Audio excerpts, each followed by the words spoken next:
2 taon pa lamang ang batang si Egoy nang magsimula itong maging sakitin. Hanggang sa mag-10 taon na ito ay palagi na lamang nila itong itinatakbo sa ospital. Mahirap lamang ang mga magulang ni Egoy. Kaya dahil sa pagiging sakitin ng bata, unti-unting nalusaw ang pinundar na babuyan ng lalaking si Erico.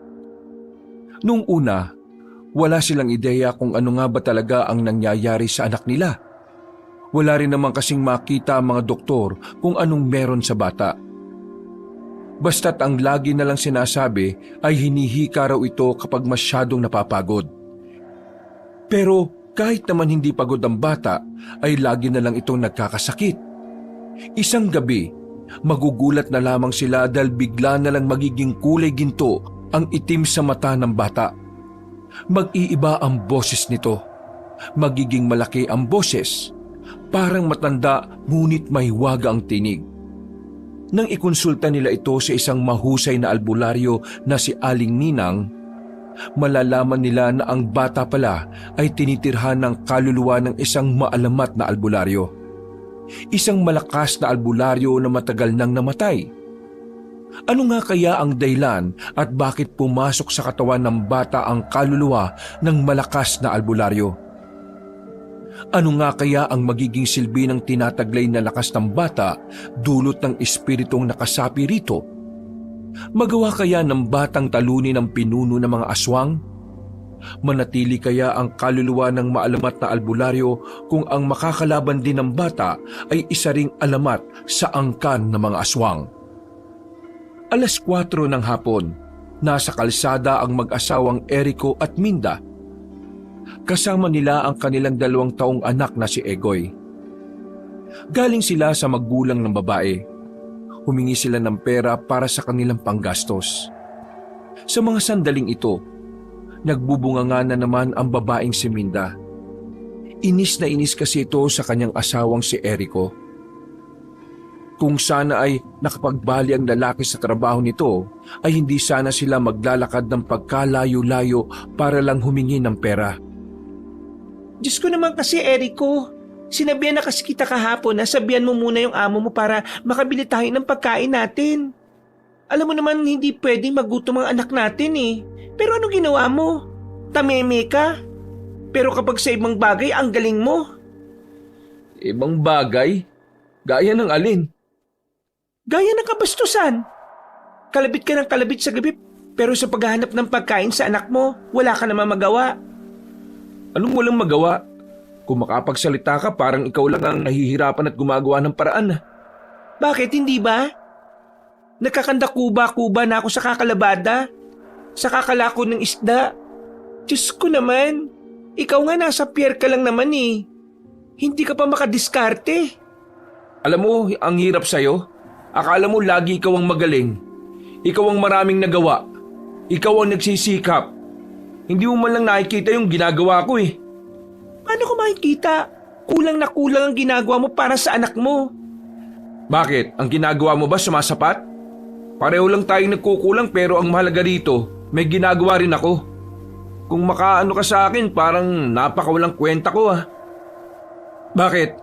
Tingin mo ba makakapagtinda ka ng isda kung hindi rin dahil sa akin? Ipinangutang ko ang puhunan mo, baka nakakalimutan mo. Sinong pinipesen ng naniningil? Ako, di ba? Habang ikaw, hindi mo yun iisipin. Kasi gusto ko anak lang natin ang iniintindi mo. Lahat ng utang natin ako ang pinipeste. Naiisip mo ba kung anong kahihiyan ang dinadanas ko sa tuwing sisigawan nila ako sa kalsada? Wala kang alam dun eh. Pero hindi naman ako nagsisisi sa ginawa ko. Kasi para sa anak natin yan. Ang problema kasi sa'yo, porke hindi mo nakikita at hindi ako nagsasabi, iniisip mo nang wala akong ginagawa eh. Hindi lang ako nakapagbali, ganyan ka na. Ang dami na nating utang eh. Kaya wag na muna nating dagdagan, pwede? Kapalan na lang muna natin ang mukha natin na lumapit sa mga kamag-anak natin. Kasi hindi naman ikaw ang nagbabayad ng lahat ng yon. Hindi ikaw ang haharap sa kanila, ako. Ako ang sumasalag lahat. Naintindihan mo ba ako? Natamimi ang babaeng si Minda. Malakas na ang pagkakasabi ni Erico. Kaya ramdam na rin nito na naiinis na sa kanya ang lalaki.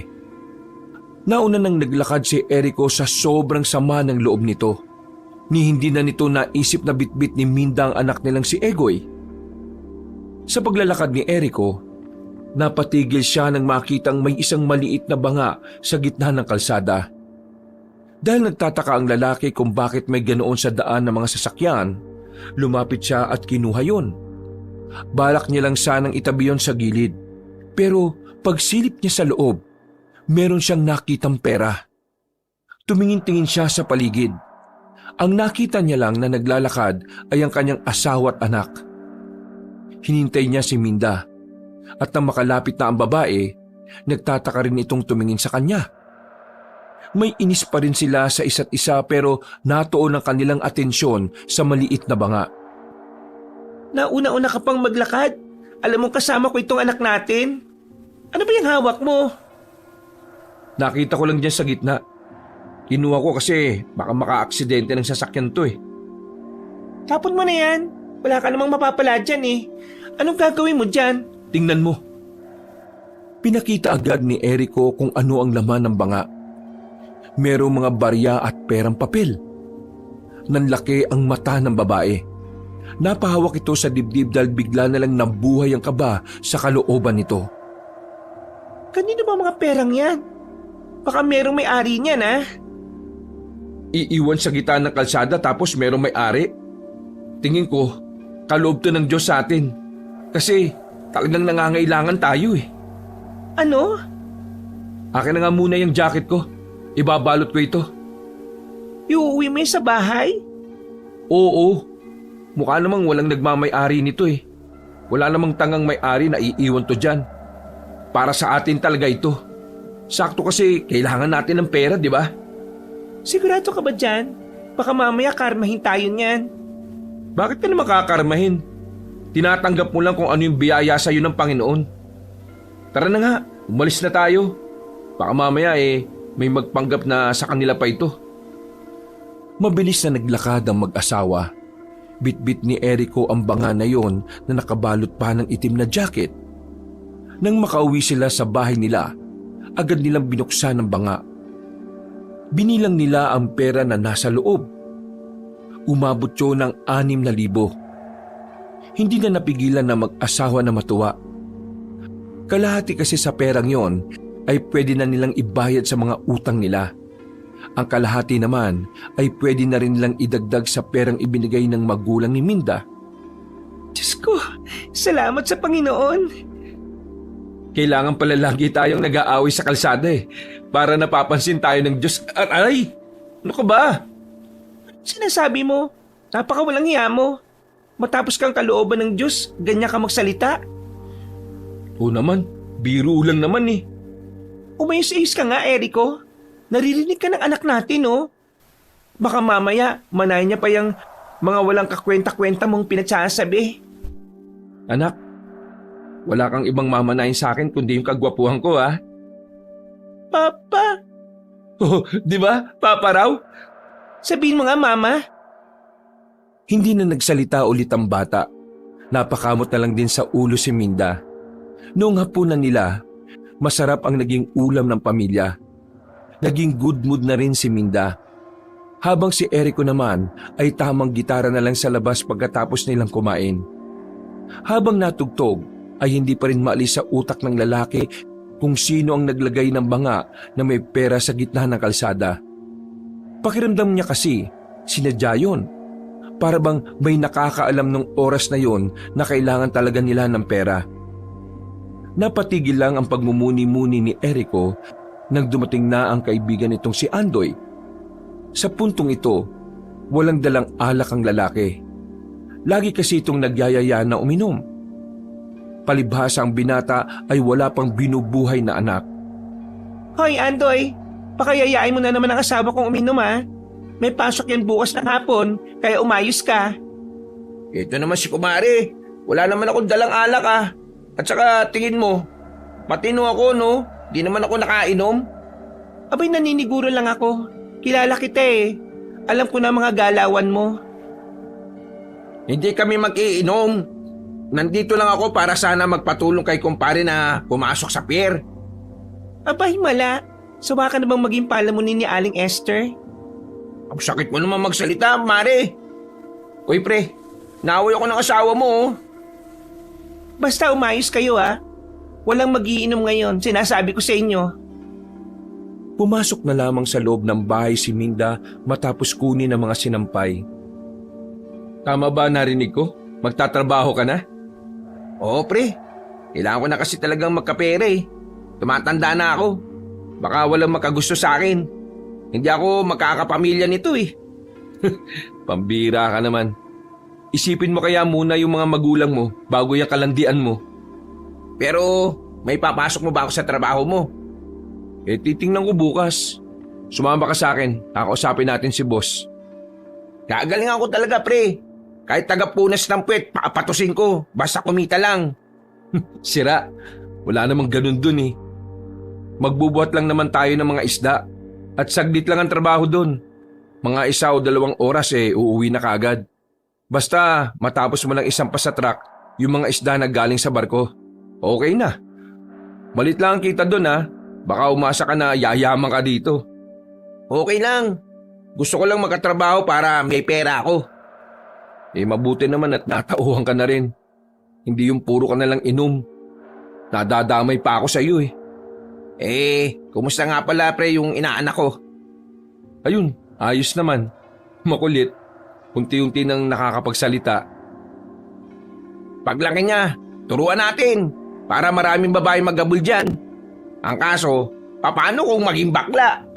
Aray, bakit ka nababato? Ano namang problema kung maging bakla, ha? Kung maging bakla, di sige. Wala akong pakialam.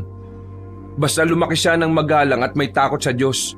Wala akong pakialam kung anong kasarian niya. Ikaw huwag kang ganyan sa mga bakla Ito naman, masyadong seryoso. Sinasabihan lang kita. O di ba, may natutunan ka na naman sa akin? Ako nga, wala akong makuha magandang aral sa iyo eh. Puro katarantaduhan eh. Sa mga sumunod na sandali, ay mas naging seryoso na ang usapan. Kung ano-ano na lang ang pinagkukwentuhan nila. Naiyak-yak na rin si Andoy dahil napangaralan ito ni Erico tungkol sa buhay. Natapos naman ng matiwasay ang kanilang pag-uusap nang walang namamagitang alak. Umuwi na rin ang lalaking si Andoy. Napapailing na lamang si Erico. Sinasabihan siguro na masamang elemento ang kaibigan mo. Biglang naisipang magtino eh. Patino naman yan si Andoy eh. Kaya lang naman nagiinom lagi yan kasi akala niya matatapos ang problema niya sa alak. Kaya ikaw umayos ka. May anak na tayo. 2 taon ko nang alam na may anak na tayo. Bakit ba pinapaalala mo pa?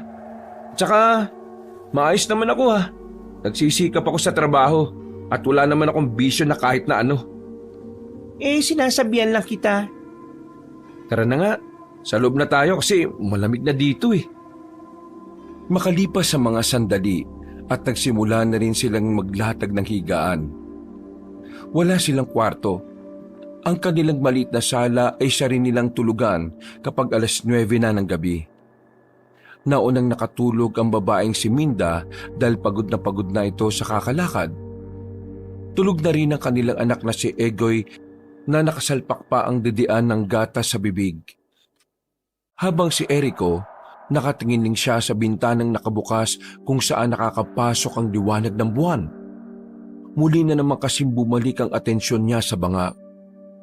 Habang nakahiga, tiningnan niya ang banga na nakapatong sa ibabaw ng lamesa. Pipikit na sana siya nang parang may nakita siyang lumabas na puting usok mula roon. Naglakbay ang puting usok patungo sa kinaroroonan ng batang si Egoy. Babangon na sana siya pero nakita niyang pumasok na ang usok sa ilong ni Egoy. Ginalaw-galaw niya ang kanyang anak. Wala namang nangyaring masama sa bata. Umiling-iling na lamang si Erico dahil akala niya guni-guni niya lang yon. Ilang araw na rin kasi siyang walang maayos na tulog. Kaya sa isip niya, baka dala lang yon ng palaging puyat. Nakatulog na rin naman agad si Erico. Hindi na niya naalala ang nangyari tungkol sa usok dahil na rin sa labis na kaantukan. Kung maalala niya naman yon, iisipin lang din niya na parte lang yon ng panaginip niya. May mga pagkakataon pa na kung minsan, hindi matukoy ng lalaki kung ang nangyari ba ay totoo o panaginip lang. Sa mga sumunod na araw ay mas naging maayos ang takbo ng buhay nila. Kakasahod lang ni Erico sa trabaho. Naipasok niya rin ang kanyang kaibigan at kasama na niya ito. Pre, tiba-tiba, sahod na. Libre ka naman. Oo naman, libre kita. Pero sa mura lang kasi alam mo naman, para to sa anak namin. Kahit palamig nga lang, masaya na ako eh. Tangik, ayun lugawan. Tara, order tayo yung maraming laman. Nang makaupo na sila roon, ay agad din naman silang umorder. Ikaw ba, kailan mo kukunin sahod mo? Ilang araw pa lang naman kasi ang pinasok ko eh. Kaya siguro sa susunod na linggo na lang para maipon. Alam mo pre, proud ako sa'yo. Tama yung ginagawa mo. Basta, wag mo lang kalilimutan sila Aling Esther pamilya muna dapat. Pre, eto na nga. Medyo may problema lang ako eh. Problema? Sa babae na naman ba yan? Oo pre. Hulang iya ka. Sino na naman ba? Syota mo? Anong syota? Si mama tinutukoy ko. Akala ko ba sa babae? Hindi ba babae si mama? Tingin mo doon lalaki? Walang iya. Wala ka talagang kwentang kausap. Ayaw pa kasing diretsuhin eh. Ano ba nangyari? Kasama ba sa pag-uulyanin yung magsasalita na siya ng mga kakaibang bagay? Kakaibang bagay? Gaya ng ano? Yung mga hindi ka panipaniwala. Gaya ng mga kapre, tiyanak, ganyan. Tapos mga manlupa. Tsaka yung yung lagi niyang sinasabi nitong mga nakaraan. Yung aswang. Oo, aswang. Aswang? Talagang binabanggit niya yan? Oo nga pre. Basta minsan, maririnig mo siya na parang meron siyang mga peking alaala. Yung mga parang may naaalala siyang senaryo. Pero ang totoo, hindi naman nangyari yun. Gaya na lang nung nakaraan. Sabi niya sa akin, kinalaban ko raw yung aswang kasama ka. Ganon. Ewan ko. Hindi ko alam kung sign ba yan ng pag-uulyanin. Hindi naman kasi ako doktor eh. Pero ang mas maganda niyan, kapag nakasahod ka, ipatingin mo na. Sinabi ko na nga rin niya sa kanya eh. Pero nagalit. Sabi niya, di naman daw siya baliw. Ang nangyayari daw sa kanya, may mga nakikita siya na siya lang ang nakakakita. Basta, ang weirdo ni mama. Ayos naman siya madalas kapag kinakausap namin. Tapos bigla-bigla na lang talagang magbabanggit ng tungkol sa aswang. Tapos kapag sinabi niya yun, parang totoong nangyari. Eto pa pre huwag ka sanang mabibigla. Kanina lang to eh. Sabi ni mama, albularyo daw si Egoy. Alam mo, nagtawanan na lang kami lahat eh. Paano magiging albularyo si Egoy? 2 taon pa lang siya, di ba? Mukhang hindi na talaga maganda yan, pre. Ayaw ko to sabihin pero baka mamaya naapektuhan yung utak ng mama mo dahil dun sa pag-alis ng kuya mong si Raulo. Oo, pareho tayo nang iniisip, pre.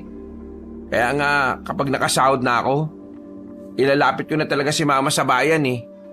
Sana lang talaga pumayag. Tinapik ni Erico ang kanyang kaibigan sa balikat. Maya-maya lang din ay dumating na ang kanilang kakainin. Naubos nila kagad ang lugaw at pagkatapos, umuwi na rin sila. Pagdating ni Erico sa bahay nila, ay humalik na muna ito sa asawa. "O mahal, nasaan ang bata?" Nandiyan naglalaro. Pagpasok ni Erico sa bahay nila, ay inabutan niyang nakahiga si Egoy. Gising, pero parang namumutla. Inilapag niya ang mga dalang pagkain at napansin niya sa lapag na basag na ang banga. Nilapitan niya agad si Egoy at sinuri kung may sugat ang bata. Pero wala naman. Ang mas kinabahala ng lalaki, inaapoy na pala ng lagnat ang bata. Minda! Ang anak natin! Ang taas ng lagnat! Napatakbo agad ang babae papasok. Natataranta nitong binuhat si Egoy. Diyos ko, parang nilagnat ito eh. Ayos lang naman ito kanina. Dito ka lang. Tatawagin ko lang si Ma'am Poncho para maihatid tayo sa ospital. Tumitirik na ang mga mata ng batang si Egoy kaya naalarma na sila. Lumabas agad si Erico. Mabuti na lang ay naabutan pa ng lalaki matandang may-ari ng tricycle. Kaya dali-dali naman silang nakabalik at naisakay na rin ang bata. Mabilis ang pagpapatakbo ng driver kaya naman nakarating sila agad sa ospital. Hindi na sila nakapasok sa pinakaloob dahil pinagbawalan na sila ng mga nurse. Makalipas lang ang 1 oras, dumating na rin si Andoy. Oh, ano nangyari sa inaanak ko, pre? Narinig ko kina Aling Torta na tumitirik daw ang mata ni Egoy. Hindi nga namin alam, pre. Nagulat na nga lang din ako. Ang sabi naman kanina nito ni Minda sobrang sigla naman ang anak namin. Tapos pagdating ko, nakita ko nakatulala si Egoy. Namumutla. Tapos ayun, bigla na lang tumaas yung init ng katawan niya. Erico, ano nangyayari sa anak natin? Kasasabi ko lang hindi ko nga alam, di ba? Hintayin na lang natin ang doktor. Basta, kumalma ka lang dyan. Kumalma? Paano ko kakalma kung tumitirik ng mata ng anak natin? E di sige, huwag kang kumalma. Magwala ka dyan. Wala namang magagawa kung maglulupasay ka dyan. Ito namang mga taong to, wag na nga kayo magtalo. Nagkasakit na nga anak nyo, ganyan pa kayo. Pre, intindi mo na lang si Minda. Nanay yan Sorry. Kinakabahan lang din ako Nanahimik na lamang sila sa gilid. Mga ilang sandali lang, lumabas ang doktor at kinausap sila. Nalaman nilang mahina lang talaga ang resistensya ng bata dahil daw sa pabago-bagong init at lamig ng panahon. Kaya nagkasakit si Egoy. Wala namang malalang sinabi ang doktor. Kaya rin daw tumirik ang mga mata ng bata ay baka matagal na raw na nasa loob ng katawan ng batang lagnat at biglang tila sumabog na lang na lumabas. Nakahinga ng maluwag ang dalawa pero dahil sa nangyaring yon, ang lahat ng sahod ni Erico at ang kakaunti nilang naitabi napunta lang sa hospital bill at sa mga gamot na kailangang bilhin. Wala namang problema sa mag-asawang yon. Ang problema lang nila, sana sila kukuha ng panggasto sa mga susunod na araw. 8 taon ang nakalipas.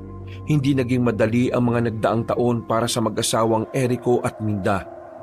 Mula kasi nang magkasakit ang batang si Egoy noon, tila kada buwan na rin itong nagkakasakit hanggang sa sumapit na ito ng 10 taon.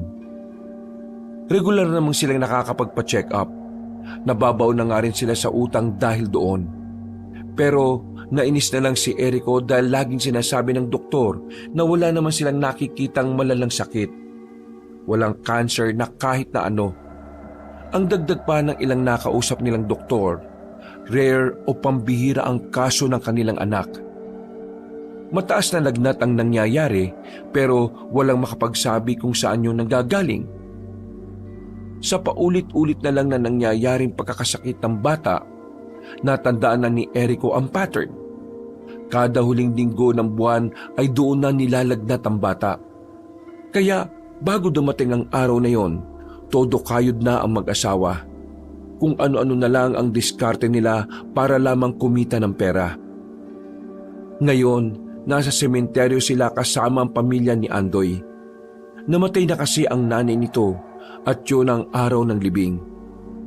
Namatay sa sakit si Aling Esther.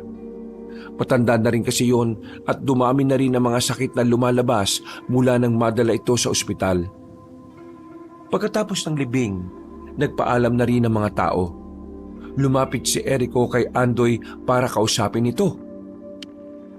Pre, mauna na muna kami para makapagpahinga na lang itong mag-ina ko. Huwag ka mag-alala. Pupuntahan kita sa inyo mamaya. Salamat pre. Sige, mauna na kayo. Magpapadasal pa kasi kami mamaya eh. Sige. Uwi na kami Tinapik na lamang ni Erico sa balikat ang kanyang kaibigan. Kumaway pa siya bago tuluyang umandarang sinasakyan nilang tricycle.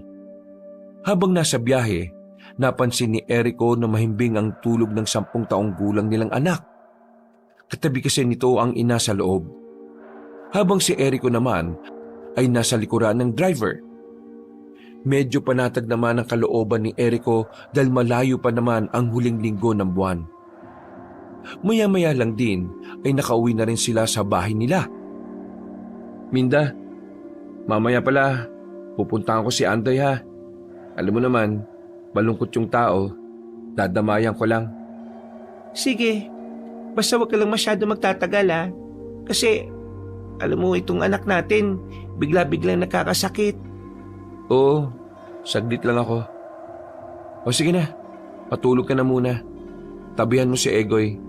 Ako na maglalaaga na lang ng pangmerienda natin. Sinimulan na ni Erico ang pagsisibak ng kahoy. Huli na naman siyang napaisip. Naalala na naman kasi niya ang nangyari noong nakaraang gabi.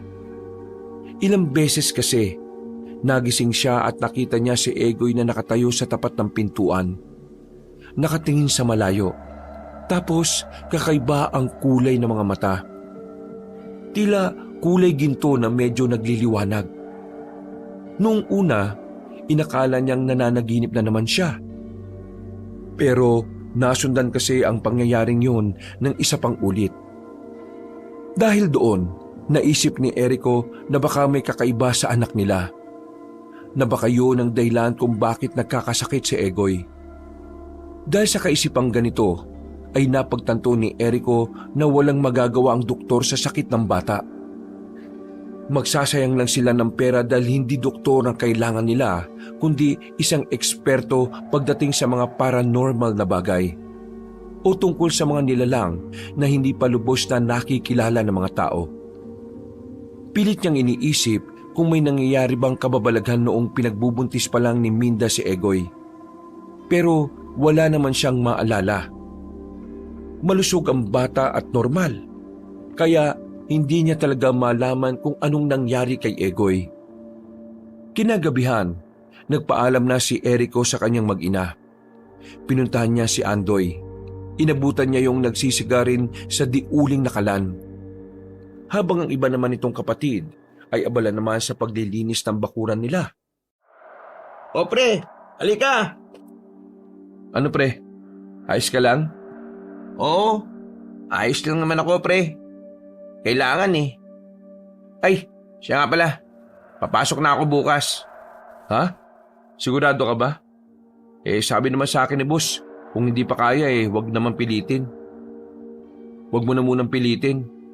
Hindi pre, mas mababaliw ako kapag nandito lang ako sa bahay. Lalo ko lang maaalala si mama Hindi, ikaw ang bahala. Kung talagang kaya mo na wala namang problema sa akin. Pre, may kukwento ulit ako sa'yo. Pero sana, huwag ka mag-aagalit ha. Tungkol ba saan yan? Tungkol to kay Egoy pre. Tumayo si Andoy. Lumayo sila sa bakuran at pumwesto sila sa gilid ng bahay kung saan parte na rin yun ng daanan. Bakit pre? Anong meron sa anak ko? Pre, yan din ang tanong ko Anong meron kay Egoy? Nung nakaraang gabi kasi pre, umuwi ako galing bayan. Mga alas 11 na yata. Napadaan ako sa inyo Nakabukas ang pinto nyo. Nakita ko si Egoy nakatayo doon. Tapos, parang ginto yung mga mata niya. Tapos umiilaw. Nakatingin sa malayo. Parang hindi niya ako nakikita Ayos lang ba si Egoy pre? Sa katunayan, nakita ko rin siya ng gabing yun Ganon din.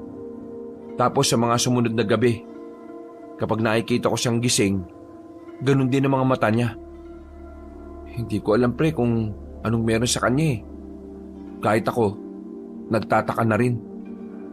Hindi kaya may kinalaman dito yung sinasabi sa akin ni Mama bago siya mamatay? Ha? May sinabi siya sa'yo tungkol sa anak ko? Hindi ko lang sigurado kung may connect at kung dapat ba nating paniwalaan.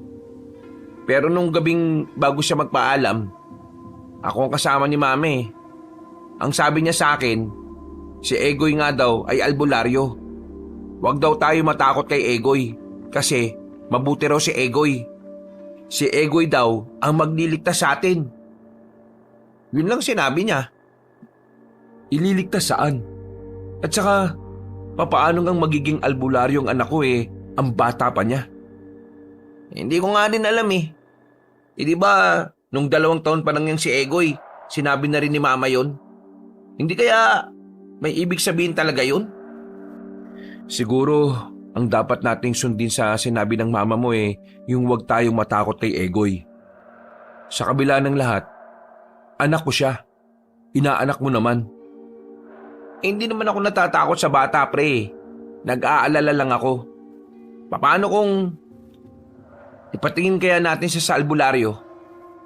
Albularyo? Effective ba yan? Hindi, subukan lang natin. Total, wala namang magagawa ang mga doktor sa anak mo eh. Lagi pa rin nilalagnat.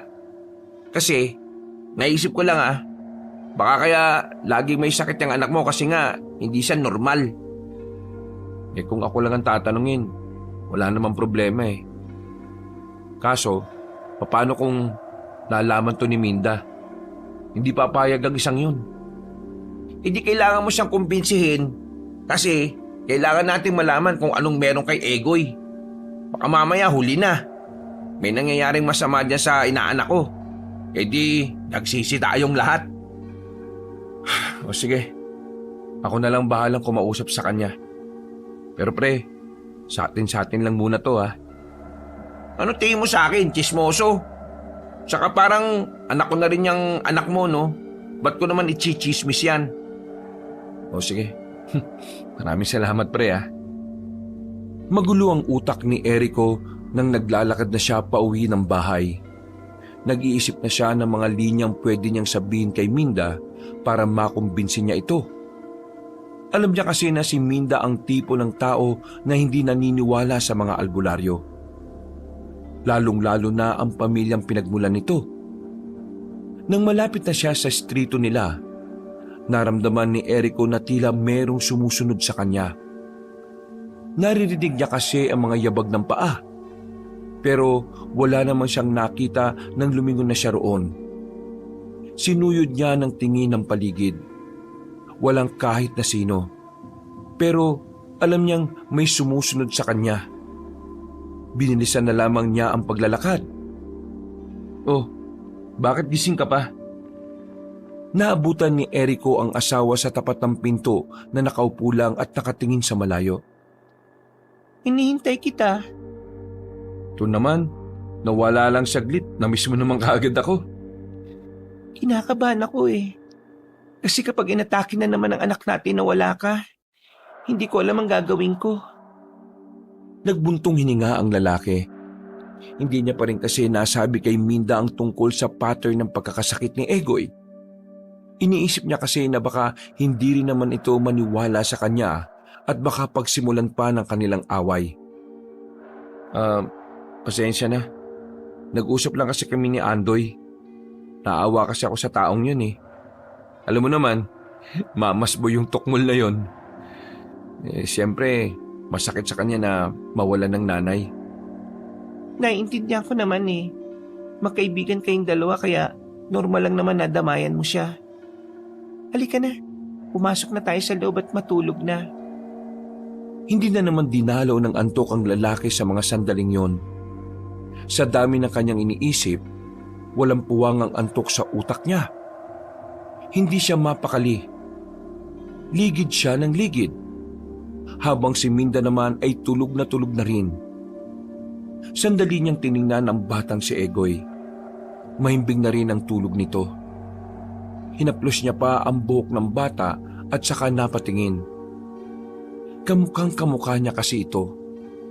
Pero ang talino ng bata ay minana nito sa ina. Maya-maya lang, narinig ni Erico na may kumalabog sa labas. Bumangon ang lalaki. Hindi na niya ginising ang asawa niya. Kinuha na lang niya ang itak sa gilid. Iniisip niya kasi na baka may magnanakaw at kinuha ang mga kalakal nila sa gilid. Pasimple niyang binuksan ang pinto.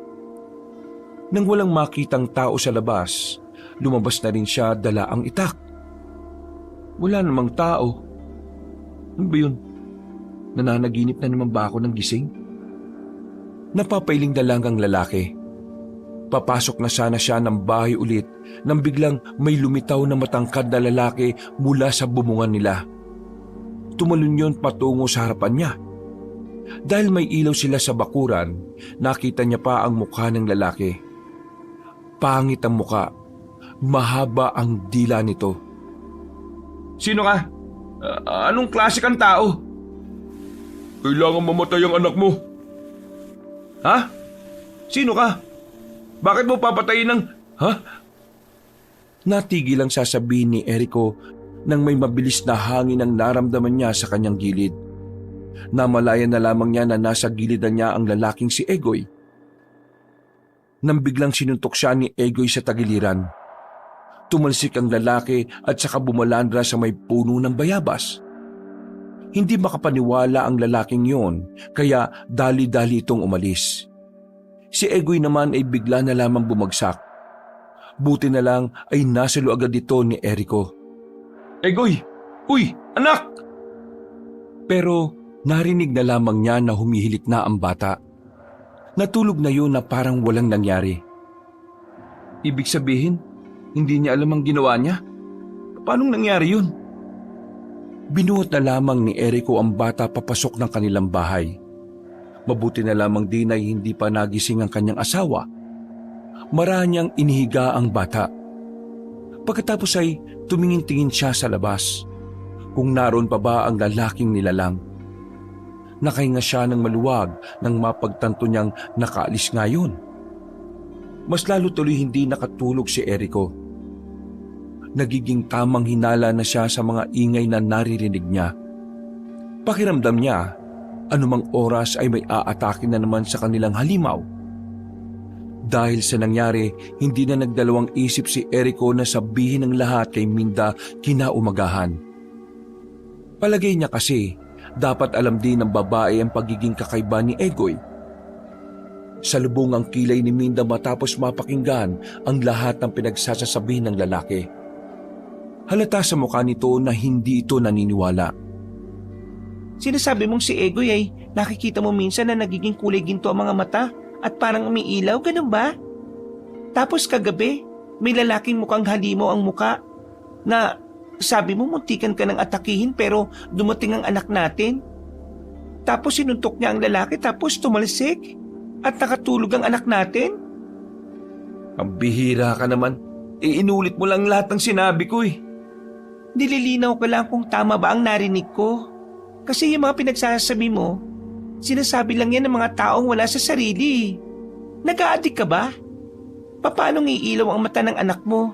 Wala namang mata na bumbilya. Kulay gintong pinagsasabi mo dyan. Tingnan mo kulay itim ang mga mata niya. At anong sinasabi mo? Sinuntok niya ang lalaki? Tumalsik? Sakitin ang anak natin, Erico. Hindi yan superhero na napapanood mo sa TV. Magtigil ka nga. Totoo nga ang sinasabi ko, Minda. Nasaksiyan ko lahat. Bakit ba ayaw mong maniwala sa akin? Sinabi pa nga ng lalaki na may gagawin siyang masama sa anak natin eh. Bakit ang anak natin ang aanuhin niya kung totoo yan, Aber? Hindi ko alam. Kita mo na? Gagawa-gawa ka ng kwento, hindi naman kompleto. Tumingin ka nga sa mga mata ko kung gumagawa lang ako ng kwento, Minda. Tumingin ka. Mukha ka lang puyat. Tingnan mo mga mata mo, bagsak na. Ano ba naman, Minda? Seryoso ko. Tumigil ka na nga. At huwag mo kong sisigawan na. Naritong anak natin. Huminga ng malalim si Erico. Pinilit nitong ikalma ang kanyang sarili. Alam niyang wala rin mangyayari kung makikipagmataasan siya ng boses. Isa pa, nakikita ng anak nila ang sagutan nila. Minda, Maniwala ka sa akin. Hindi ako gumagawa ng kwento. Totoo lahat ng nakita ko. Hindi siya gawa-gawa. Hindi siya panaginip. Tanungin na lang natin ang anak natin para matapos na to. Egoy, totoo bang umiilaw daw ang mga mata mo sa gabi? At totoo bang may sinuntukan lalaki na halimaw? Mama, wala po akong natatandaan sa lahat ng sinasabi ni Papa eh. O, kita mo na? Kasi nga tulog ang diwa niya. Hindi niya talaga alam ang mga nangyayari. Ano yun? Tulog tapos sumuntok ng mas malaki sa kanya? Ay naku, ewan ko sa iyo, Erico. Itulog mo na yan. Kung ano-ano na lang ang lumalabas sa bibig mo. Baka mamaya, mas malala pang sabihin mo dyan eh. Sige na, Egoy. Samahan mo ako. Mamimili muna tayo sa palengke. Kasya ba ang dala mong pera? Oo, kasya to. Napapailing na lamang si Erico noong mga sandaling yon. Hindi na niya alam kung papaano pa niya makukumbinsi si Minda na ipaalbularyo ang kanilang anak. Sa kwento pa nga lang niya ay hindi na ito naniniwala. Itinulog na lamang ng lalaki ang lahat ng kanyang iniisip. Antok na rin naman siya. Tutal, wala naman silang pasok ngayon sa pier dahil walang bagsak ng isda. Hapon na nang magising si Erico. Wala ang kanyang mag-ina sa loob ng bahay. Pero panatag naman ang kanyang kalooban nang makita niya yon sa bakuran nila. Masaya lang na naglalaro ang bata, habang si Minda naman ay abalang-abala sa nilalaban nito. Gising ka na pala. Kumain ka na. Nalagpasan mo na yung pananghalian eh. Duman ba rito si Andoy? Oo. Sabi niya kanina, pagising mo pumunta ka daw sa kanya. Ano na naman bang pag-uusapan yung dalawa? Baka tungkol yan sa pier. O sige, kakain na muna ako. Pupuntahan ko na lang saglit si Andoy pagkatapos. Tiningnan ni Erico ang kanyang anak na abala lang sa paglalaro. Naniningkit ang mga mata niya at tila sandaling sinuri ang bata. Pero wala na talagang makitang kakaiba roon. Hindi niya rin alam kung bakit, pero alam niya sa sarili niyang totoo ang mga nangyayari. Hindi siya pwedeng magkamali roon. Pagkatapos kumain, lumabas na siya ng bahay at tinungo ang bahay nila Andoy. Pero wala ang kaibigan niya roon. Ang sabi ng mga kapatid ni Andoy ay kalalabas lang din. Kaya naman, nagmamadaling naglakad si Erico sa pagbabaka sakaling maabutan niya pa si Andoy. 4:00 pa lang naman ng hapon pero bakit parang paggabi na? Uulan yata ng malakas Kakalakad niya, nakarating na siya sa tulay. Dito na niya nakita si Andoy na nakatingin sa ibaba. Sa ilog na kalmado lang ang ragasan ng tubig. Agad na nabahala si Erico. Nakita niya kasing tila handa nang tumalon ang kanyang kaibigan. Hindi niya tinawag si Andoy.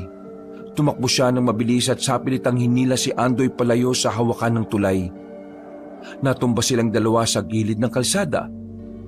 Pre naman, alam ko masakit mawalan ng nanay, pero hindi tama na sumunod ka kagad sa kanya. May mga kapatid ka pa, pre. May kaibigan ka pa. Nandito pa ako. Ha? Ano ba pinagsasabi mo? Umalis ka nga. Ano ba?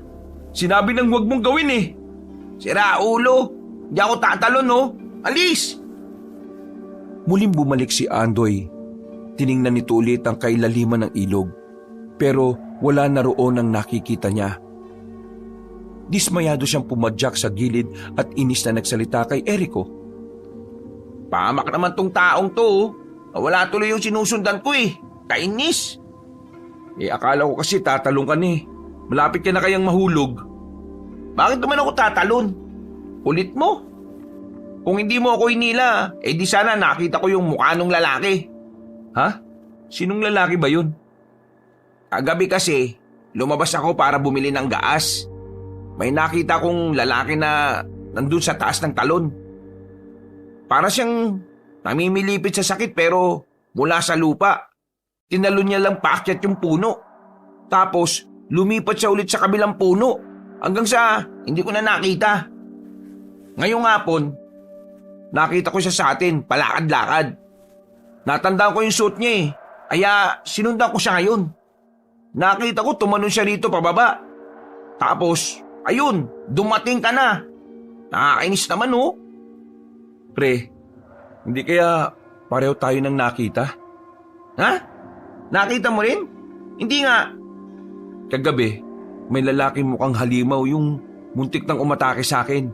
Tapos, biglang dumating si Egoy, pre. Nagliliwanag yung mata. Tapos sinuntok niya yung lalaki sa tagiliran. Tumalsik, pre. Nakamaong na pantalon tapos nakasuot ng kulay itim na damit na medyo malaki. Yun nga rin ang inahabol ko, pre. Pero, anong sabi mo? Si Egoy? Sinuntok yung lalaking yun? Alam ko hindi ka maniniwala pero yun talaga nangyari. Kahit nga ako rin nagulat. Pag-alis ng lalaki, bigla na lang nakatulog si Egoy. Tapos wala siyang maalala sa mga ginawa niya kinabukasan. Nako, mukhang iba na talaga nangyayari, pre. Tingin ko, kailangan na nating ipatingin ang anak mo. Baka mamaya may kakaibang kakayahan pala si Egoy. Ang kaso, hindi nga naniniwala si Minda sa kwento ko kanina eh. Tingin mo, papayag yon kapag sinabi nating dadali natin si Egoy sa albularyo? Hindi. Hindi naman sa gusto ko matakot ka ah. Pero pre, naisip mo ba na yung lalaking yun baka aswang? Aswang? Ngayon ko lang napagtagpi-tagpi ang mga pangyayari, pre. Nagsimula sa mga weirdong sinasabi ni Mama. Pre, tumutugma sa nangyayari ngayon. Tingin ko talaga may ibig sabihin yung mga sinasabi ni Mama sa akin nun eh. Napalunok ng laway si Erico. Hindi man niya sabihin, baka sa kanyang muka ang kaba na kanyang nararamdaman. Nag-aalala siya para sa kanyang anak. Dahil kung totoo ang sinasabi ni Aling Esther na magiging tagapagligtas ang bata, hindi malabong malagay ang kaligtasan nito sa panganib. Naglakad na lamang sila paalis nang hindi na nila makita ang lalaki.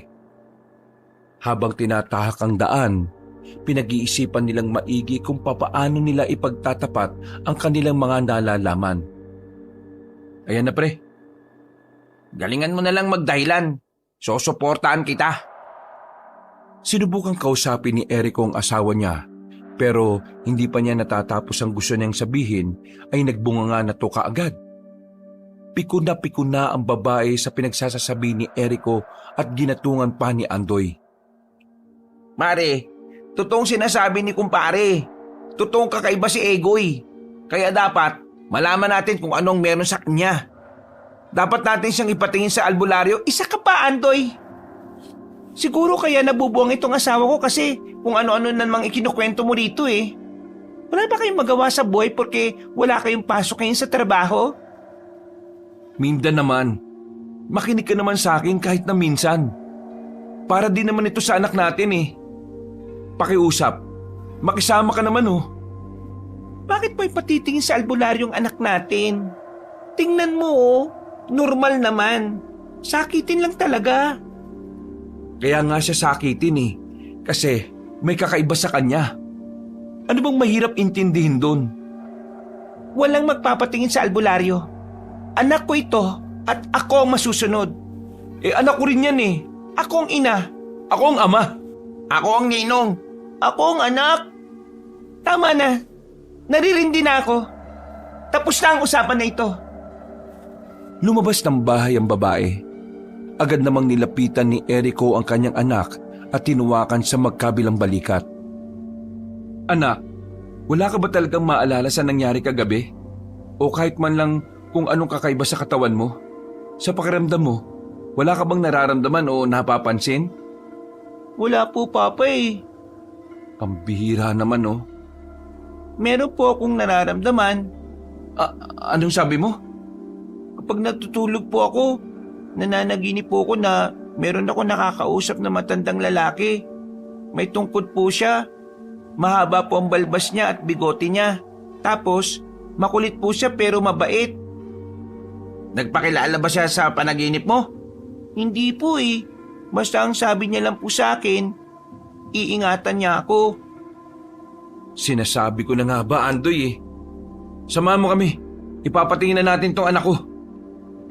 Gagi, paano si kumare? Wala na akong pakialam sa galit niya. Kung hindi natin malalaman kung anong nangyayari dito sa bata, baka mamaya mapahamak pa to. Lalabas na sana sila ng bakuran nang biglang may humarang na matandang babae sa kanilang daraanan. Maputi na rin ang buhok ng matanda. May kalakasan pa ito at hindi pa rin kukuba-kuba. Nagtatakang nilapitan ni Andoy ang matanda sa pag-aakalang nagkamali lang ng bakuran na pinapasukan ng matanda. Nanay, hindi po dito ang bahay ninyo. Bahay po ito ng kumpare ko. Alam ko. Alam niyo po na hindi po niyo ito bahay? Kung ganon, bakit po kayo nandito? Dahil sa batang yan. Kinabahan bigla si Erico sa sinabi ng matandang babae. Agad niyang niyakap ang anak niya at bahagyang nilayo. Pero nagtaka sila nang makitang bigla na lamang lumuhod ng matanda. Nagbigay pugay ito sa batang si Egoy. Ano pong ginagawa niyo? Nagbibigay pugay sa pinakamalakas at pinakamaalamat na albularyo sa buong Pilipinas. Ano pong pinagsasabi niyo? Sino po ba kayo?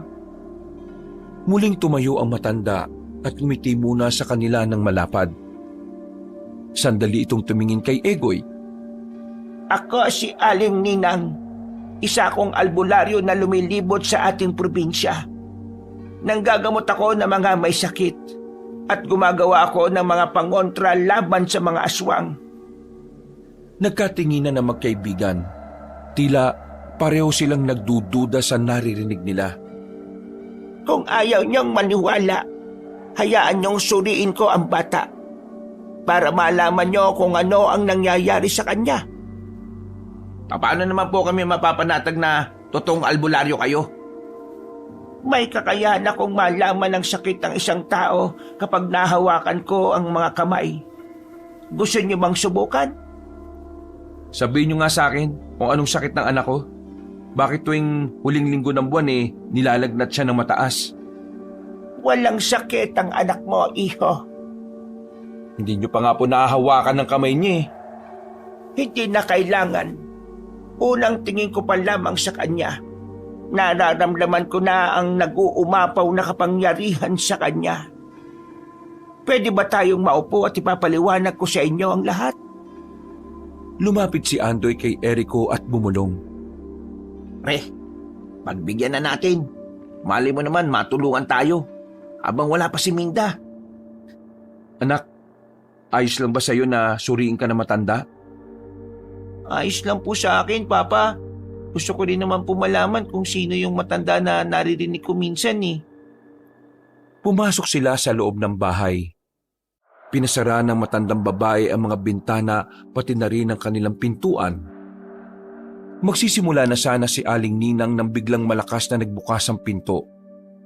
Nagtataka si Minda nang makita ang matandang albularyo sa loob.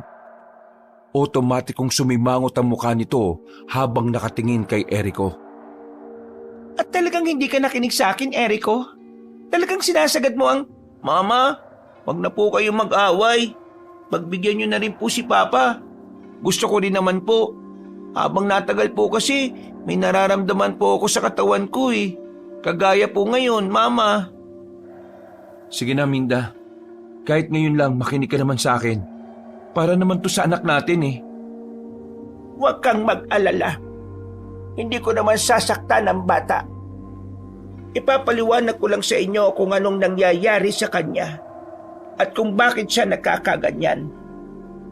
Nanahimik na nga si Minda ng mga sandaling yon. Wala na itong nagawa dahil si Egoy na mismo ang nakiusap sa kanya. Nasa gilid lang ito nakatayo. Nakapamewang at parang wala namang balak na maniwala sa sinasabi nila. Walang sakit ang anak ninyo. Ang nararamdaman niya kada buwan ay hindi na mauulit dahil nagsisimula ng tanggapin ng kanyang katawan ang maalamat na albularyo. Merong kaluluwa na namamahay sa katawan ng bata. At ang kaluluwang ito ay hindi masama. Ito ay kaluluwa ng pinakamalakas na albularyo rito sa Pilipinas na namuhay pa bago ang panahon nila Rizal. Nakakulong ang kanyang kaluluwa sa isang banga na kulay itim. ikinulong yon para hindi siya makuha ng kasamaan. Pero nitong nakaraan lang, nawala ang kanyang banga sa pinaglalagyan nito. At ngayong nakita kong narito siya sa katawan ng bata, nasisiguro ko na siya mismo ang humanap sa batang ito.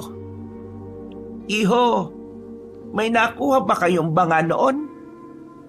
Noong 2 taon pa lamang si Egoy, may nakuha po kaming banga na may laman na pera. Ang perang yon ang paunang gantimpala niya sa inyo. Matanong ko lang, nabasag ba ang banga bago nangyaring naging kakaiba ang bata? Hindi po. Nung gabing matutulog na sana ako, meron akong napansin na parang may puting usok na lumabas sa banga. Tapos, pumasok sa ilong ng anak ko. Nung oras na yon, hindi ako sigurado kung totoong nakita ko o panaginip lang. Pero ngayon ko lang napagtanto na totoo nga ang nakita ko. Anong sinabi mo? May nangyaring ganun pero wala kang sinabi sa akin? Hindi ka nga naniniwala sa akin, di ba? Anong silbi nun kung sasabihin ko pa sa'yo? Nanahimik agad si Minda at nagpatuloy ang matandang albularyo sa pagpapaliwanag niya. Pumasok sa katawan niya ang maalamat na albularyo na si Kalisto. Kailangan niya itong gawin para pigilan ng mga aswang sa kasamaan ng mga ito. Teka. Bakit po si Egoy pa ang napili niya? Pwede namang mas matanda, di ba? Dahil mas madaling kontrolin ang katawan ng bata kasi inosente at malinis pa. Kumpara sa mga katawan ninyo, masyado na kayong maraming pinagdaanan. Di totoo talagang may aswang. Bakit po may ganito? Alam nyo kasi, noong araw, marami naman talagang aswang sa bansa natin. Parang mga tao lang sila na gaya natin na normal lang na nabubuhay. Pero nang matuklasan nila na pwede pala silang kumain ng tao, doon na sila nagsimulang maging masama. Yon ang matagal lang gustong pigilan ni Kalisto. Nagawa naman niya yun noon. Ang kaso nga lang, binubuhay din ng mga natirang aswang ang kanilang maalamat na Panginoon. Kaya ngayon, hindi matahimik ang kaluluwa ni Kalisto. Kaya napilitan siyang humanap ng katawan. Ano po mangyayari sa anak ko? Gagamitin ng maalamat na albularyo ang katawan ng anak mo para labanan ng mga aswang. Hindi niyo ba inisip na pwedeng mapahamak ang batang yan sa oras na lumaban siya sa mga aswang? Yon ang kapalaran niya, iha. Gagabayan naman siya ng Diyos at ni Kalisto. Hindi ako papayag, wala kang magagawa. Dahil sa mga susunod na araw, ang bata na mismo ang magkukusang loob na gawin yon. Gusto ko makasigurong hindi mapapahamak ang anak ko. Gusto kong samahan siya kung sakaling mapalaban na siya sa sinasabi niyong aswang. Ako rin, nasama ako. Nahihibang na ba kayo? Anong gusto mo? Hayaan na lang natin na habol-habulin ng aswang itong anak natin na wala tayong gagawin? Palayasin niyo ang kaluluwa na sinasabi niyo sa katawan ng anak natin. Yun lang naman ang hinahabol ng mga aswang eh. Hindi na mapapalayas ang kaluluwa ni Kalisto hanggat hindi niya natatapos ang misyon niya sa lupa. Mula nang kunin niyo ang banga, ibig sabihin tinanggap niyo ang magiging kapalaran ng inyong anak. Kasalanan mo to eh. Kung hindi mo sana kinuha yung banga, tahimik sana ang buhay ng anak natin. Hindi ko naman alam yun, Minde. Ang naisip ko lang naman nun kailangan natin ng pera. Pwede ba huwag mo na ako sisihin? Napakatagal lang na nangyari yun. Natigilan ang bangayan ng dalawa nang mapansin nilang nakayuko na si Egoy. Akala nila ay may nangyayaring hindi maganda. Pero bigla na lamang itong nagsalita. Pero iba na ang boses. Boses na ito ng isang matanda na may hiwaga ang boses. Huwag kayong mag-away. Nagulat sila nang marinig yun. Dahan-dahang nag-angat ng tingin si Egoy. Kulay ginto na mga mata nito at bagyang may liwanag. Huwag kayong mag-alala. Kaibigang lalaki at kaibigang babae, aking sisiguruhin na ang inyong anak ay mananatiling ligtas, malakas at malusog. Sa aking pangangalaga, hindi siya mapapahamak. Nais ko lamang ng kanyang tulong. Kailangan ko siya. Kailangan ko ang katawan niya upang malabanan ng mga kampon ng kadiliman. Kagaya na lamang ng mga aswang. Ipinapangako ko sa inyong dalawa, sa sandaling magapi ko ang mga aswang, ay aalis ako ng mapayapa sa katawang ito. Kaya sana pagbigyan niyo ang aking nais. Hindi sila makapagsalita. Gulat na gulat pa rin sila noong mga sandaling yon. Nawiwindang sila sa nangyayari. Ang babaeng si Minda na hindi naniniwala, tila unti-unti na rin nakukumbinsi. Dakilang Kalisto, ako po si Ninang, isa akong albularyo. Isa ako sa naniniwala sa inyong kakayahan. Ninang, kilala ko ang angkan mo. Kaya alam kong mahusay at mabuting albularyo ka. May nais akong ipagawa sa iyo. Ang tatlong ito, nais kong sanayin mo silang makipaglaban.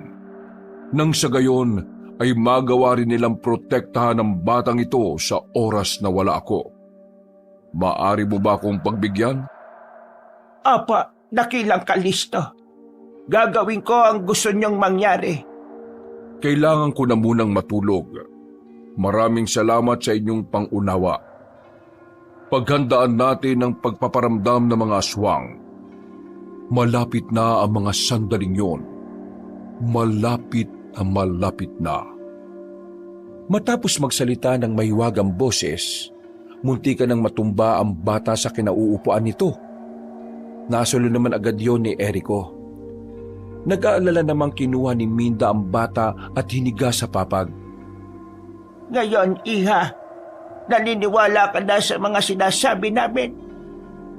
Walang tugon ng babae. Nakatingin lamang ito sa anak na ngayon ay nagkakaroon na ulit ng malay. Papa, Mama, gusto ko pong tulungan si Lolo Kalisto. Hindi po dapat manalo mga masasama eh. Nilapitan ni Aling Ninang ang bata. Hinawakan nito na matanda sa muka at saka kinausap ng mahinahon. Egoy, ikaw ang magiging tagapagligtas ng sanlibutan. Maraming salamat sa iyong pakikiisa. Iha, kayong mag-asawa. Sandaling magbabago ang inyong pamumuhay. Kaya sana matanggap nyo din ang katotohanan. Na magmula sa gabing ito, mabubuhay na tayong lahat para talunin ang mga aswang. May tanong pa po sana ako eh. Sige, Iho. Anong itatanong mo? Gaano po ba kadelikado ang mga sinasabi niyong aswang? Delikado ang mga aswang. Mababangi sila. Pero ang mas delikado ay ang aswang na isa ring maalamat. Ang aswang na ngayon ay nabuhay na nila. Kukuha sila ng mga tao para ipakain sa sinaunang aswang na yon. Para maibalik nila ang tunay na lakas ng kanilang sinasamba. Matapos ang kanilang pag-uusap, umalis na rin ang matanda. Nag-iwan lamang ito ng address na pwede nilang puntahan sa oras ng panganib. Sa oras na yon, lahat sila ay natulala sa kawalan. Walang makapagsalita dahil pare-pareho silang naninibago sa mga pangyayari. Kinaumagahan, nagtaka ang mag-asawang Erico at Minda na wala na sa tabi nila ang batang si Egoy. Nang tumingin sila sa labas, nakita nila yung may kung anong ginagawa. May pinapakulan ito na dahon sa malaki nilang kawa. Egoy, anong ginagawa mo? Mama, gumagawa po ako ng mga halamang gamot. Para po kapag may nararamdaman po kayo, may gamot po tayo. Gumagawa na rin po ako ng mga pangontra sa aswang. Ha? Paano mo natutunan ng mga yan? Tinuruan ka ba na matanda? Nandito ba ulit siya kanina, yung matandang babae? Wala po. Ako lang po mag-isang gumawa nito. Minda, maalamat na albularyo ang nasa katawan ng anak natin. Kaya magiging natural lang na maging si Egoy alam ng mga bagay na yan. Iisa lang sila ng utak na ginagamit. Ibig ba nitong sabihin, mas mauuna na ang utak ng anak natin kumpara sa utak ng mga nakakalaro niya? Oo, ganun na nga. Pero pansamantala lang naman yan eh. Kapag natapos na ang problema, magiging okay na rin ang lahat. Hinayaan na lamang nila si Egoy sa mga ginagawa niya. Makalipas pa ang ilang mga araw, nagulat na lang sila isang umaga nang meron ng ginagamot si Egoy sa bakuran nila. May mga nakapila na at nagpapahilot, nagpapatawas at kung ano-ano pa. Dahil dito, kahit papaano ay kumikita ang bata. Wala silang kaalam-alam nung umagang yon na gano'n na pala ang ginagawa ng bata. Masaya ang mag-asawa dahil nakakatulong ang anak nila. Pero kahit na papaano ay nakakaramdam sila ng lungkot. Pansamantala kasing nakakalimutan ni Egoy ang kabataan niya para sa isang mahalagang misyon na kailangang gawin ni Kalisto. Wala na rin naman kasi silang magagawa.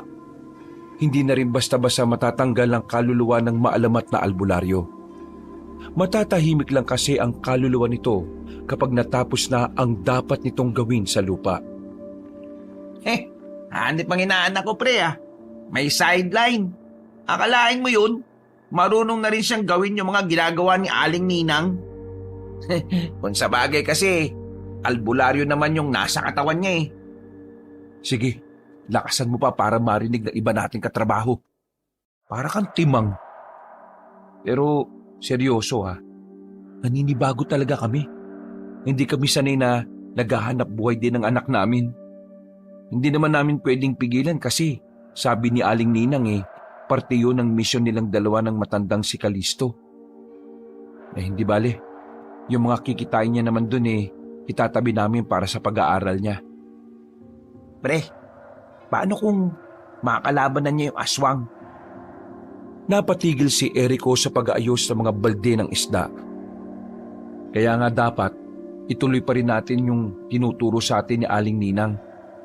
Kasi sa paraan na ganon, mapoprotektahan natin si Egoy. Ay, nako.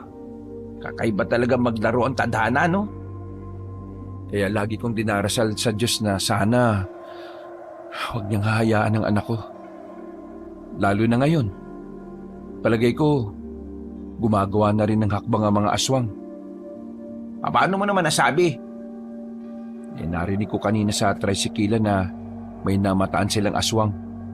Tik-tik daw Basta, mahaba raw yung dila. Parang nagmamasid na mga aswang sa mga lugar-lugar Yung lalaki kaya na unang pumunta sa bakuran nyo, nasaan na kaya?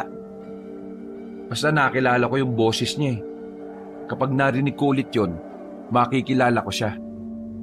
Kahit nakaanyong tao pa siya. O sige na, tapusin na natin to.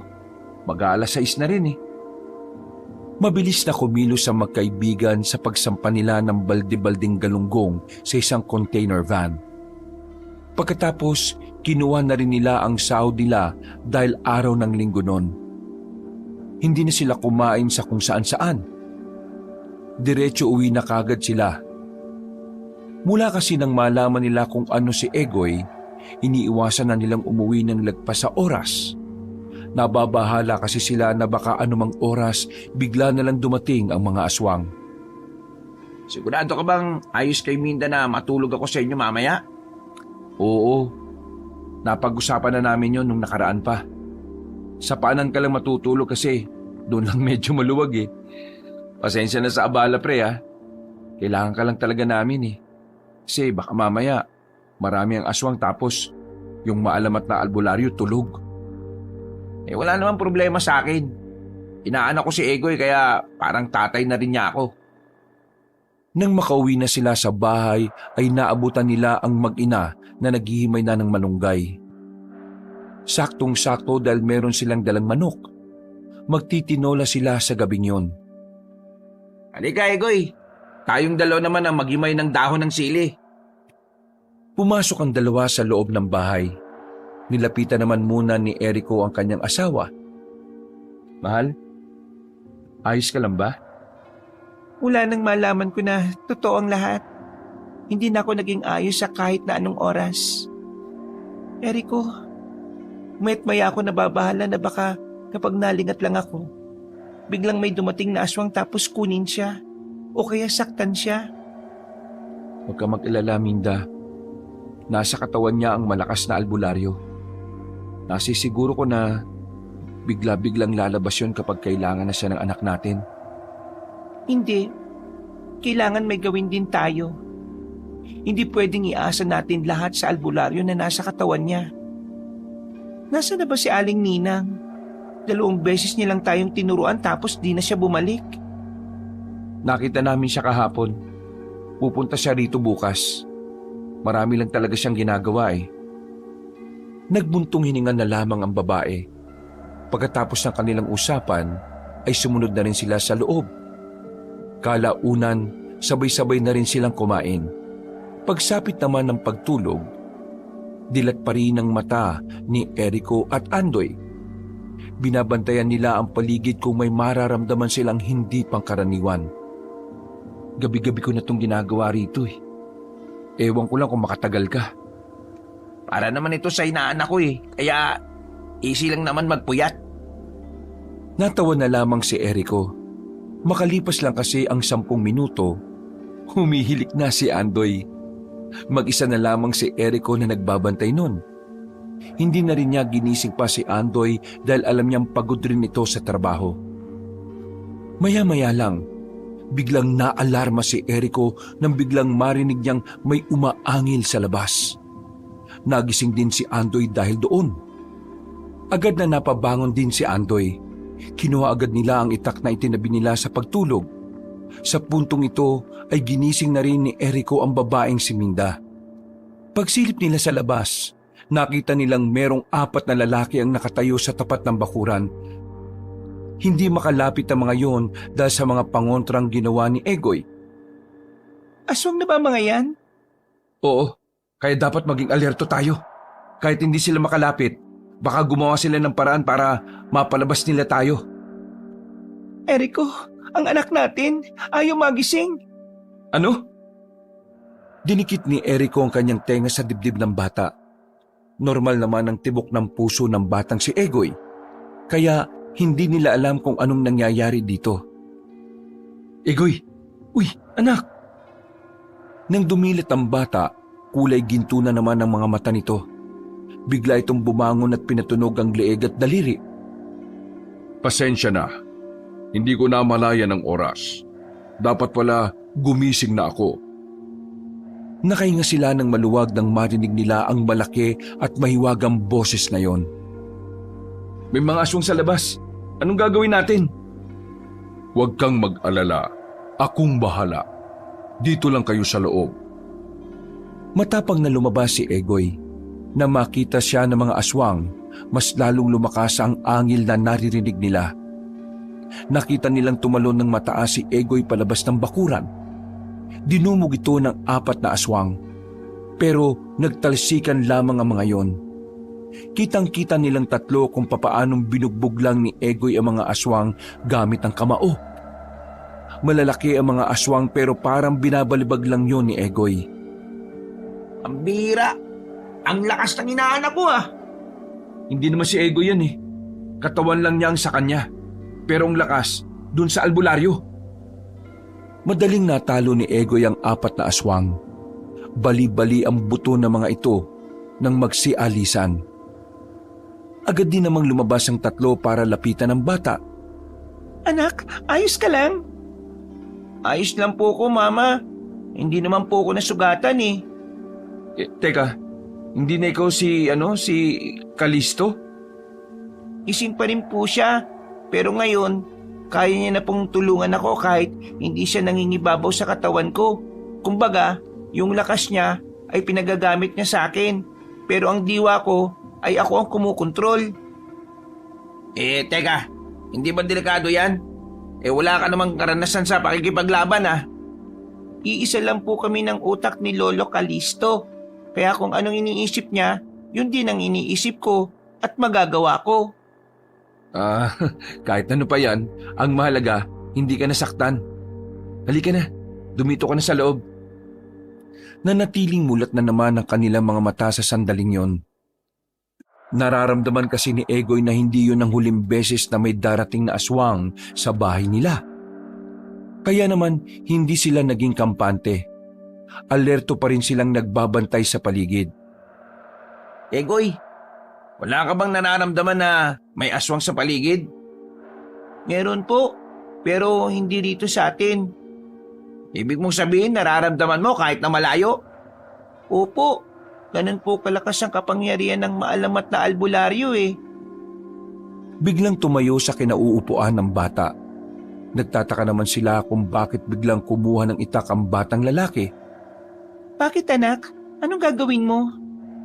Nararamdaman ko po sa kabilang baryo, may gusto silang kunin na tao. Kailangan ko po silang pigilan. Pero anak, delikado. Mama, yun po ang misyon ko Hindi po pwedeng wala po kaming gawin ni Lolo Kalisto. Sige anak, sasamahan kita. Andoy, maiwan ka dito. Bantayin mo muna si Minda. Walang problema, pre. Pero Erico, Magtiwala tayo sa anak natin, Minda. Sa huli ay pumayag na lang din si Minda. Lumabas ng bahay ang mag-ama. Malapit lang naman ang kabilang baryo kaya dali-dali silang nakarating doon. Sa bungad pa lamang, nararamdaman na agad ng bata ang mga presensya ng aswang. doon po Papa, doon! Mabilis nilang tinahak ang daan patungo sa bandang dulo. Pagdating nila, inabutan nila ang bahay roon na pinapasok na ng mga aswang. Karamihan sa mga hinila ng mga yon ay puro babae. Samantalang ang mga lalaki naman ay pinapaslang na nila. Uy, mga aswang! Ang bira, dapat inatake na natin kaagad Tinawag mo pa talaga anak? Lumingon sa kanila ang mga nilalang. Sandaling tumigil at saka naglabas ng mababangis na tunog. Anak, kung si Kalisto kasama ko, hindi ako kakabahan Sigurado ko bang ayos lang to kahit marami sila? Papa, kasama rin po natin si Lolo Kalisto. Ako lang po talaga nakakausap ninyo. Nagawa mo pa talagang ngumiti Natigil ang kanilang pag-uusap nang umatake ng mga aswang. Nakatayo lamang si Erico noon habang si Egoy naman ay sinalubong ang mga aswang. Napanganga na naman si Erico habang pinapanood ang bata sa pakikipaglaban. Talon dito, talon doon. Ilag dito, ilag doon. Hindi makatama ang mga aswang. Habang si Egoy naman ay walang kahirap-hirap na lang niyang natataga ang mga aswang. Pero kahit na napatay na ni Egoy ang iba, may dumating na namang panibago. Sa puntong ito, napilitan na si Erico na lumaban na rin dahil punterian na rin siya ng mga kalaban nila. Kahit wala pa siyang gaanong kaalaman, ginamit na lamang niya ang kanyang tapang at matinding focus. Kaya naman kahit papaano ay natutulungan niya si Egoy sa laban. Papa, ang galing nyo na po Anak, bakit ba ang saya-saya mo pa? Hindi ka ba kinakabahan? Napapalibutan na nila tayo. Papa, ang saya-saya kasi. Ano? Hindi na sumagot pa ang bata nang kusa na itong lumapit sa mga aswang. Talsika ng mga dugo sa kung saan-saan sa tuwing matatamaan nito ang kalaban nila. Habang si Erico naman, sige lang siya wasiwas ng kanyang itak. Nang mapunta na siya sa sulok, alam ni Erico na maaring katapusan na niya. Pero nagulat ang mga aswang nang biglang nasa harapan na nila si Egoy. Sa isang wasiwas, nagtalsika ng mga aswang. Sa puntong ito, medyo nag-aalangan na ang mga aswang na lumapit sa kanila. Pero isang lalaking aswang ang dumating. Naramdaman ni Egoy na kakaiba ang aswang na ito kumpara sa ibang mga nakalaban nila. Papa, maganda po kayo. May naiba sa kanila. Ha? Anong naiiba? medyo malakas po yata siya eh. Lumabas ang lalaking yon mula sa dilim. Nang magsalita ito, napagtanto ni Erico na yun din ang aswang na unang pumunta sa kanilang bakuran. Totoo nga ang balita. Nasa katawan na ng batang yan ang maalamat na si Kalisto. Oo, at siyang tatalo sa inyong lahat. Huwag kayo masyadong kampante dahil wala pa ang Panginoon namin. Kami pa lang to. Kunwari ka pa. Natatakot ka naman ngayon eh. Hindi ka pa rin nakaka-recover sa suntok ng anak ko sa tagiliran mo. Humalakak ang lalaki. Parang wala man lang itong nararamdamang kahit na ano. Parang wala naman itong nararamdamang kahit na anong pagkabahala kahit na nag-uumapaw ang lakas ng bata. Hayaan niyong ipakilala ko muna ang sarili ko bago man lang mamatay ang batang yan ngayong gabi. Ako si Migwara. Ako lang naman ang aswang na nakabuhay sa sinaunang aswang at maalamat na si Amowong. Wala naman po kaming pakialam kung sino ka kasi hindi naman ikaw ang pinuno ng mga aswang eh. Anong sinabi mo? Kahit naiba ka sa iba, hindi ka po nakakatakot para sa akin. Uy, anak, natutuwan mo rin bang magyabang dahil sa Kalisto na yon? Opo, pabulong-bulong po kasi siya sa akin eh. Ang sabi niya, mahina lang daw po itong kaharap natin. Huwag nga kayong mag-usap. Lalo lang akong naiirita sa inyo eh. Sige, total mayabang kang bata ka. Ipapakita ko sa iyo ngayon kung gaano ako kalakas. Habang nagpapalit ng anyo si Migwara, lumusob naman ang mga aswang na natitira. Pero sinaglit lang lahat yon ni Egoy. Wala pang 20 segundo ay nagbagsakan na ang mga yon sa lapag. Ngayon ko lang gagamitin ng anyo kong ito. Tingnan natin kung hanggang saan ang tapang mong bata ka at ang nakasapi sa iyong walang kwentang albularyo. Tuluyan ang nag-iba ang anyo ng lalaki. Umitim ang buo nitong katawan at puro pangil din ang bibig nito na nakausli pa sa bibig nito. Mga ilang sandali lang ay bigla na rin itong lumusob sa kanila. Sa liit ng katawan ni Egoy, nagawa niya pa ring salagin ang atake ng lalaki. Ano bata? Nagulat ka ba? Buong akala ni Migwara nakakalamang na siya sa laban na yon dahil puro ilag lang ang ginawa ng bata. Ang hindi nito alam, kumukuha lang pala ng tamang pagkakataon ng bata. Nang makita ni Egoy na naging kampante si Migwara, hindi na ito nag-atubili pang ihataw ang hawak na itak. Tinamaan ng lalaki sa tagiliran. Dahil sa kanyang ginawa, napadistansya bigla si Migwara. Naramdaman nito ang hapdi at tila nagkaroon ng kaunting pag-aalinlangan. O ano? Natakot ka na ano? Manahimik ka. Wala ka namang silbi dyan eh. Daldal lang kaya ang kaya mong gawin. Kung ako sa'yo, sumuko ka na. Mamamatay ka lang din naman eh. Huwag kayong papakasigurado. Hindi niyo pa ako kilala. Hindi na pinagsalita pa ni Egoy ang lalaking yon. Tumalo ng mataas si Egoy at saka mabilis na lumapit. Akmang tatapusin na sana ni Egoy ang laban pero biglang may nilabas si Migwara. May usok na lumabas doon hanggang sa tuluyan ng mabalot ng usok ang buong paligid. Papa, umalis na po siya. Tumakas na siya. Ang daming sinasabi, tatakas din naman pala. Kailangan na po nating umalis dito. Nilisan na rin nila ang mausok na parteng yon ng baryo. Habang tinatahak nila palabas ang baryo, sumisili pa ang mga tao sa mga bintana. Lahat sila ay takot na takot. Nababahala at tila na trauma sa mga naririnig nila. Ligtas naman silang nakauwi sa kanilang bahay. Sobrang nag-alala ang babaeng si Minda sa kanilang mag-ama. Kung pwede nga lang nitong pagbawalan na sila sa ginagawa nila ay ginawa na nito. Pero alam din naman ni Minda na hindi lang para sa kanila ang misyon na dapat nilang tapusin, kundi para na rin sa lahat. Wala na mga aswang ang dumalo pa sa baryo. Mulat na naman ang kanilang mga mata kahit gustuhin nilang magpahinga. Hindi na rin sila dinadalaw ng antok. Kinaumagahan, agad na kumalat ang balita na maraming tao ang nawawala sa kanilang baryo.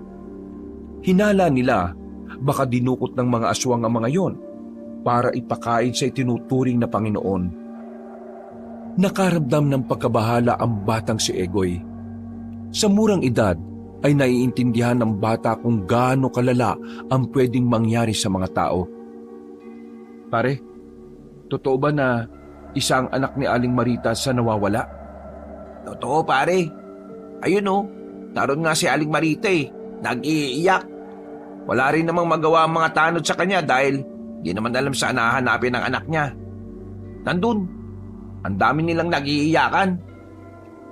Ay naku, nasaan na kaya si Aling Ninang? Baka lang alam niya kung nasaan ang pinuno ng mga aswang para matapos na natin to. Narinig ng batang si Egoy ang kanilang pinag-uusapan, kaya lumapit ito sa kanila. May bakas ng pagkabahala ang bata kahit na nagtataglay naman ito ng kakaibang lakas.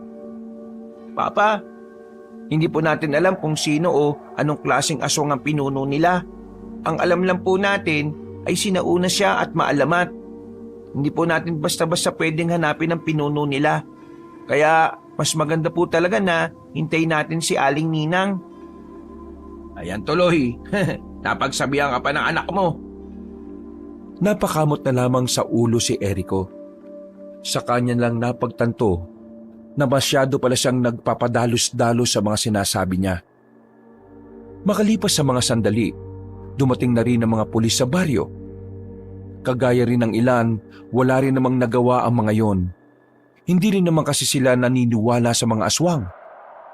Napuno ng iyakan ng baryo. Naawa man sila sa sinapit ng mga magulang na nawalan ng anak, pero wala rin naman silang magawa. Hindi nila alam kung papaano haharapin at pipigilan ang pagdukot ng mga tao.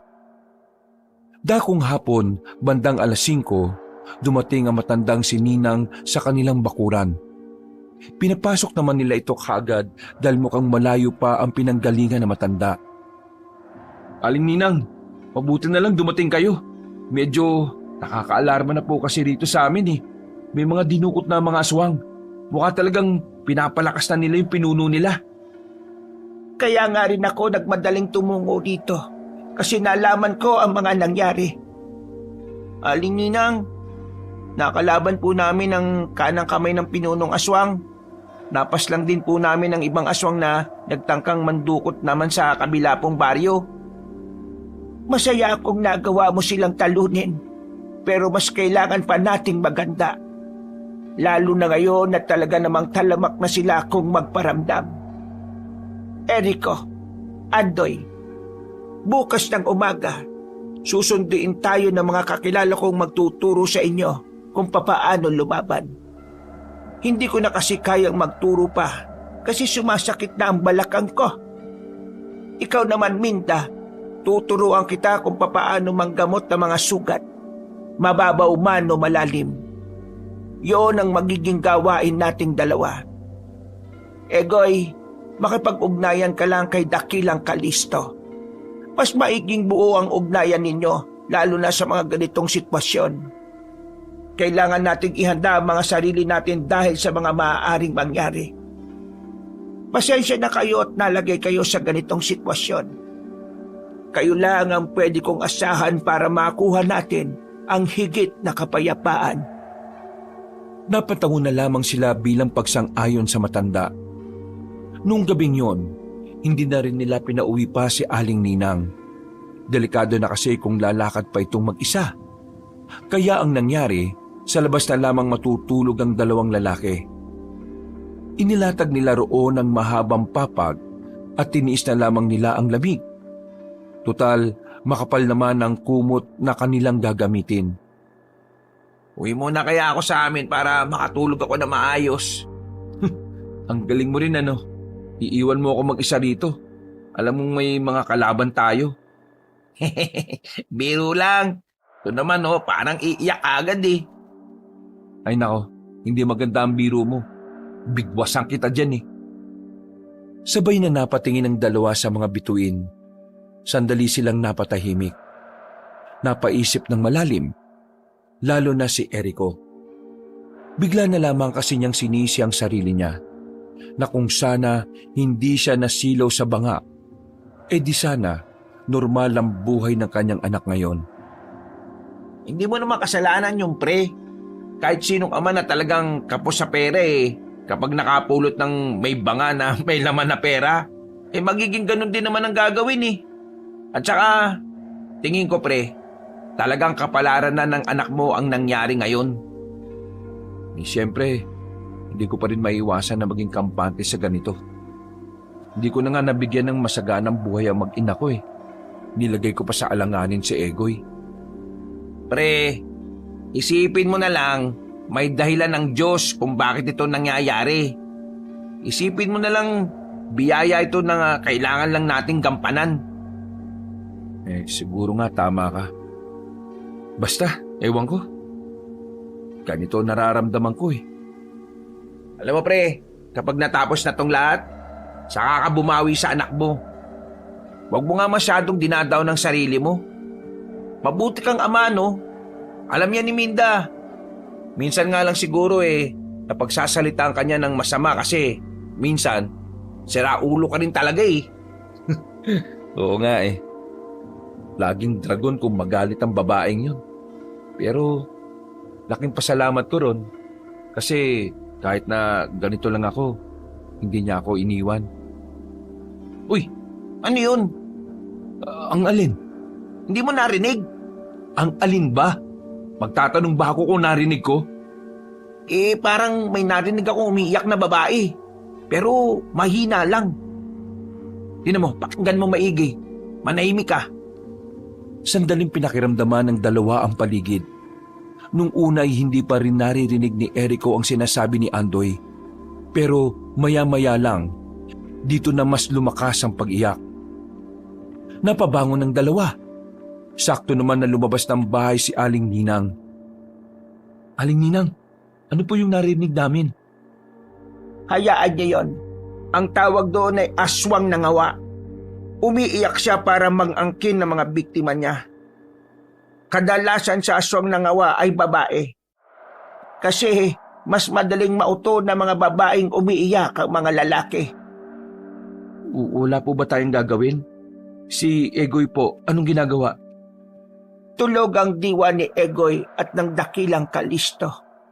Nilagyan ko sila ng ritual kanina. Yon ay para mas makapag-usap sila gamit ang panaginip ng bata. Kailangan nilang pag-usapan kung papaano sila mas magiging isa. Paano po kung may mabiktima na naman ng mga aswang ngayong gabi? Sa ngayon, wala tayong magagawa kung ano ang mangyayari. Hindi naman tayo pwedeng lumakad nang wala si Egoy at Kalisto. Kailangan nating tiisin kung ano man ang mababalitaan natin kinabukasan. Dahil kung tayo ang mamamatay, baka mahirapan din ang bata.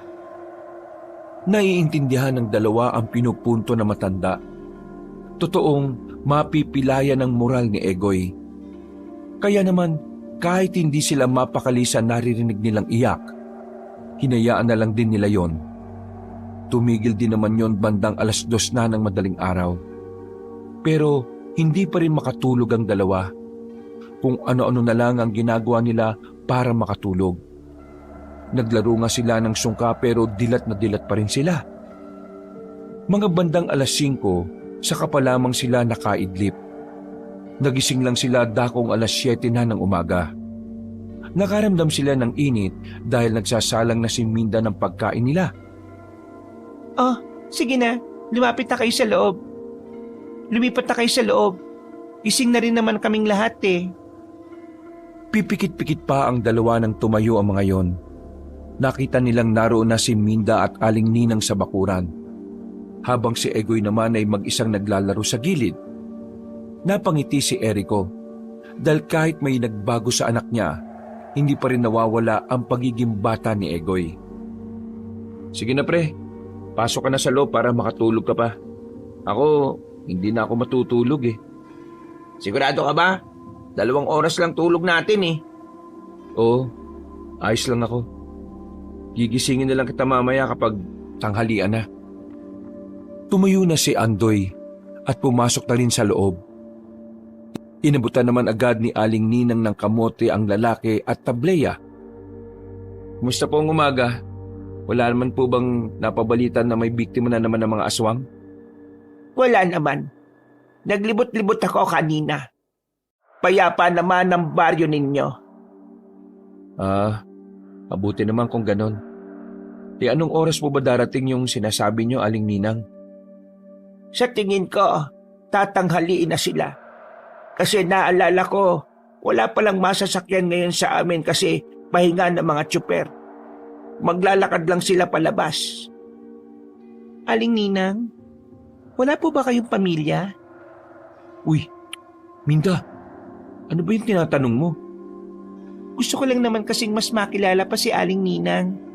Nakikita ko kasi sa kanya ang tiyahin ko. Ayos lang naman.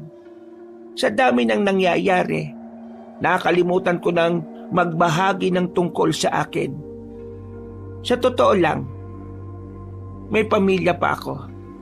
Ang kaso, lahat sila ay nasa Maynila na.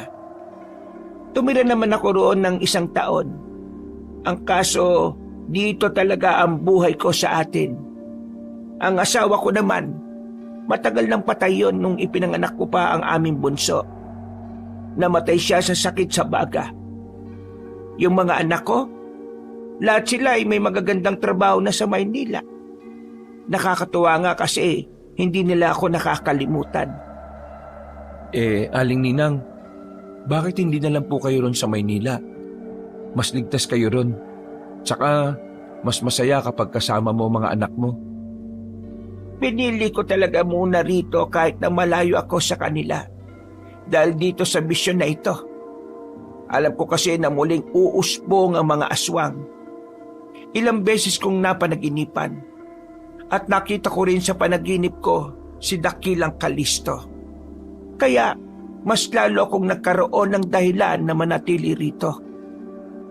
Ibig sabihin, sinakripisyo niyo po talaga ang kaligtasan niyo at ang makasama ang mga mahal niyo sa buhay? Ganun na nga, Iha. Kasi ayaw ko naman na walang gawin. Lalo na kung ako naman ang nakakaalam ng lahat ng mangyayari. Mabuti nga at naiintindihan niyo ang mga paliwanag ko. Kasi kung hindi kayo pumayag na makipagtulungan si Egoy, mauuwi lang sa wala ang mga sinakripisyo ko. Kaya maraming salamat. Bago man lang ako mawala sa bundong ito magawa ko ang huling misyon ko. Grabe naman kayo sa mawala. Huwag po kayong mawawala. Dapat buhay pa rin kayo kapag natapos na ito. Kasi balak namin ni Minda, sa Maynila na rin kami titira para mas payapa ang buhay ni Egoy. Hindi ba, Minda? Oo, tama siya, Aling Ninang. Makikita-kita pa tayo ron. Ngumiti na lamang ang matandang si Ninang. Mabilis na nagdaan ng mga sandali. Sumapit na rin ang tanghali. Ginising na nila si Andoy dahil kailangan na rin nilang maghanda sa pagdating ng mga kasamahan ni Aling Ninang. Pagkatapos kumain, tumungo na sila sa kanto ng kanilang baryo. Naghintay lang sila ng halos 5 minuto at natanaw na rin nila ang mga nakaitim na kalalakihan. Pinakilala sila ng matandang babae sa mga yon. Hindi na rin sila nag-aksaya ng oras at saka nagtungo na rin sila sa kagubatan para magsanay. Buong maghapong humawak ng sandata si Andoy at Erico. Kahit na mahirap ang ilang tinuturo sa kanila, ay pinilit nilang makuha at matutuhan yon. Iniisip na lamang nila na ginagawa nila yon para sa minamahal nila sa buhay. Inabot sila ng gabi. Masasabi ni Erico na kahit papaano, makakaya na rin nilang tapatan ng mga pangkaraniwang aswang. Marunong na rin sila ng mga basic na galawan at alam na rin nila kung saan dapat patamaan ang kanilang mga kalaban. Kahit na maghapon lang ang ginawa nilang pagsasanay, pakiramdam ni Erico ay sobrang dami na niyang karanasan sa pakikipaglaban. Aling Ninang, hindi na kami uuwi. Malakas ang pakiramdam namin na ngayong gabi darating ang mga aswang sa area na ito. Sa gubat na lang muna kami magpapalipas ng gabi. Sige. Maraming salamat sa mga tulong ninyo, ha? Hindi bale, makakabawi rin ako sa inyo. Ngumiti na rin ang lalaki at naglakad na rin ang mga yon pabalik sa kagubatan. Narinig niyo naman siguro ang sinabi nila. Kaya maghanda na kayo. Kayo ang unang target ng mga aswang. Kaya doble alerto kayo. Isa pa sa dapat nating paghandaan ay ang paghaharap natin sa maalamat na aswang, si Amomong. Napalunok na lamang ng laway si Erico. Aminin man ito o hindi, alam niya sa sariling nagahari ang kaba sa kalooban niya. Pero kapag tinitingnan niya ang kanyang asawa at anak, kahit papaano ay lumalakas ang kanyang loob. Bumalik sila sa kanilang bahay dahil doon ang pinakaligtas na lugar para sa kanila. Habang naghihintay sa bahay na yon, nagsagawa na muna ng isang ritual si Aling Ninang. Isang ritual na tutulong sa kanila para mabawasan ng mga kaba na kanilang nararamdaman. Pero hindi pa man natatapos si Aling Ninang, narinig na naman nila ang aswang na ngumangawa. Ayon sa matanda, nasa malayong parte ng baryo yon at sinusubukan lang na akitin ng atensyon ng batang si Egoy. Buti na lang, kontrolado ng bata ang desisyon niya. Ginagabayan na rin kasi ito ng dakilang albularyo. Pero hindi lang dahil doon kaya sila naalarma, dahil sa gawing dulo ng kanilang baryo, nakarinig na sila ng mga sigawan ng mga tao. Kahit nasa bakuran sila at malayo sila roon, naramdaman na agad ng bata kung gaano kalakas ang mga aswang na naroroon. Aling Ninang, mga aswang sila nagabunan. Tingin ko, balak nilang pumunta rito at sila ang una nating makakalaban. Kakayanin ko silang lahat. Anak, mag-isa ka lang. Tutulungan ka na namin. Para saan pa't nagsanay kami kanina kung wala kaming gagawin? Hayaan niyo ang bata. Kapag sinabi niyang kaya niya ay kaya niya. Isa pa, kakaibang aswang ang mga gabunan. Hindi sila pangkaraniwan. Kaya si Egoy lang ang may kakayahang humarap sa kanila. Sigurado po ba kayo? Nagulat sila nang biglang umilaw na naman ang mata ni Egoy. Nag-iba na naman ang boses nito. Huwag kayong mag-alala. Para sa akin ay mahihina lamang ang mga gabunan. Lalo pat nasa katawan ako ng isang bata. Mas mabilis at mas malakas ako sa kanila. Ang gawin nyo, protektahan nyo si Minda at Ninang. Hintayin nyo na lamang akong makabalik dito. Hindi na nakatutol pa si Erico at Minda. Nagtiwala na lamang sila sa kung anuman ang kayang gawin ni Kalisto. Napa-sign of the cross na lamang ang mag-asawa. Parang hangin na tumakbo si Egoy paalis ng kanilang bakuran. Makalipas lang ng ilang minuto, narinig na nila ang mga sigawan ng mga aswang. Sinimulan na ni Egoy ang pakikipaglaban sa mga yon. Habang sila naman sa bakuran, malalagay na rin sa alanganin ang mga sarili nila dahil biglang may dumating na ring aswang. Kasama ng mga ito ang kanang kamay na si Migwara. Magandang gabi sa inyong lahat! Mukhang inilis lang nila ang atensyon ni Egoy saka sila dumiretso rito ah. Kailangan natin tumayo sa mga sarili natin paa. Kakayanin natin to, kahit na wala si Egoy. E di kung ganon, tara na! Minda, Aling Ninang, sa loob na lang kayo. Kami nang bahala rito. Erico, mag-iingat ka, pakiusap. Huwag ka masasaktan. Tumangon na lamang si Erico sa kanyang asawa at saka itinoon na rin ang atensyon sa aswang na kaharap nila.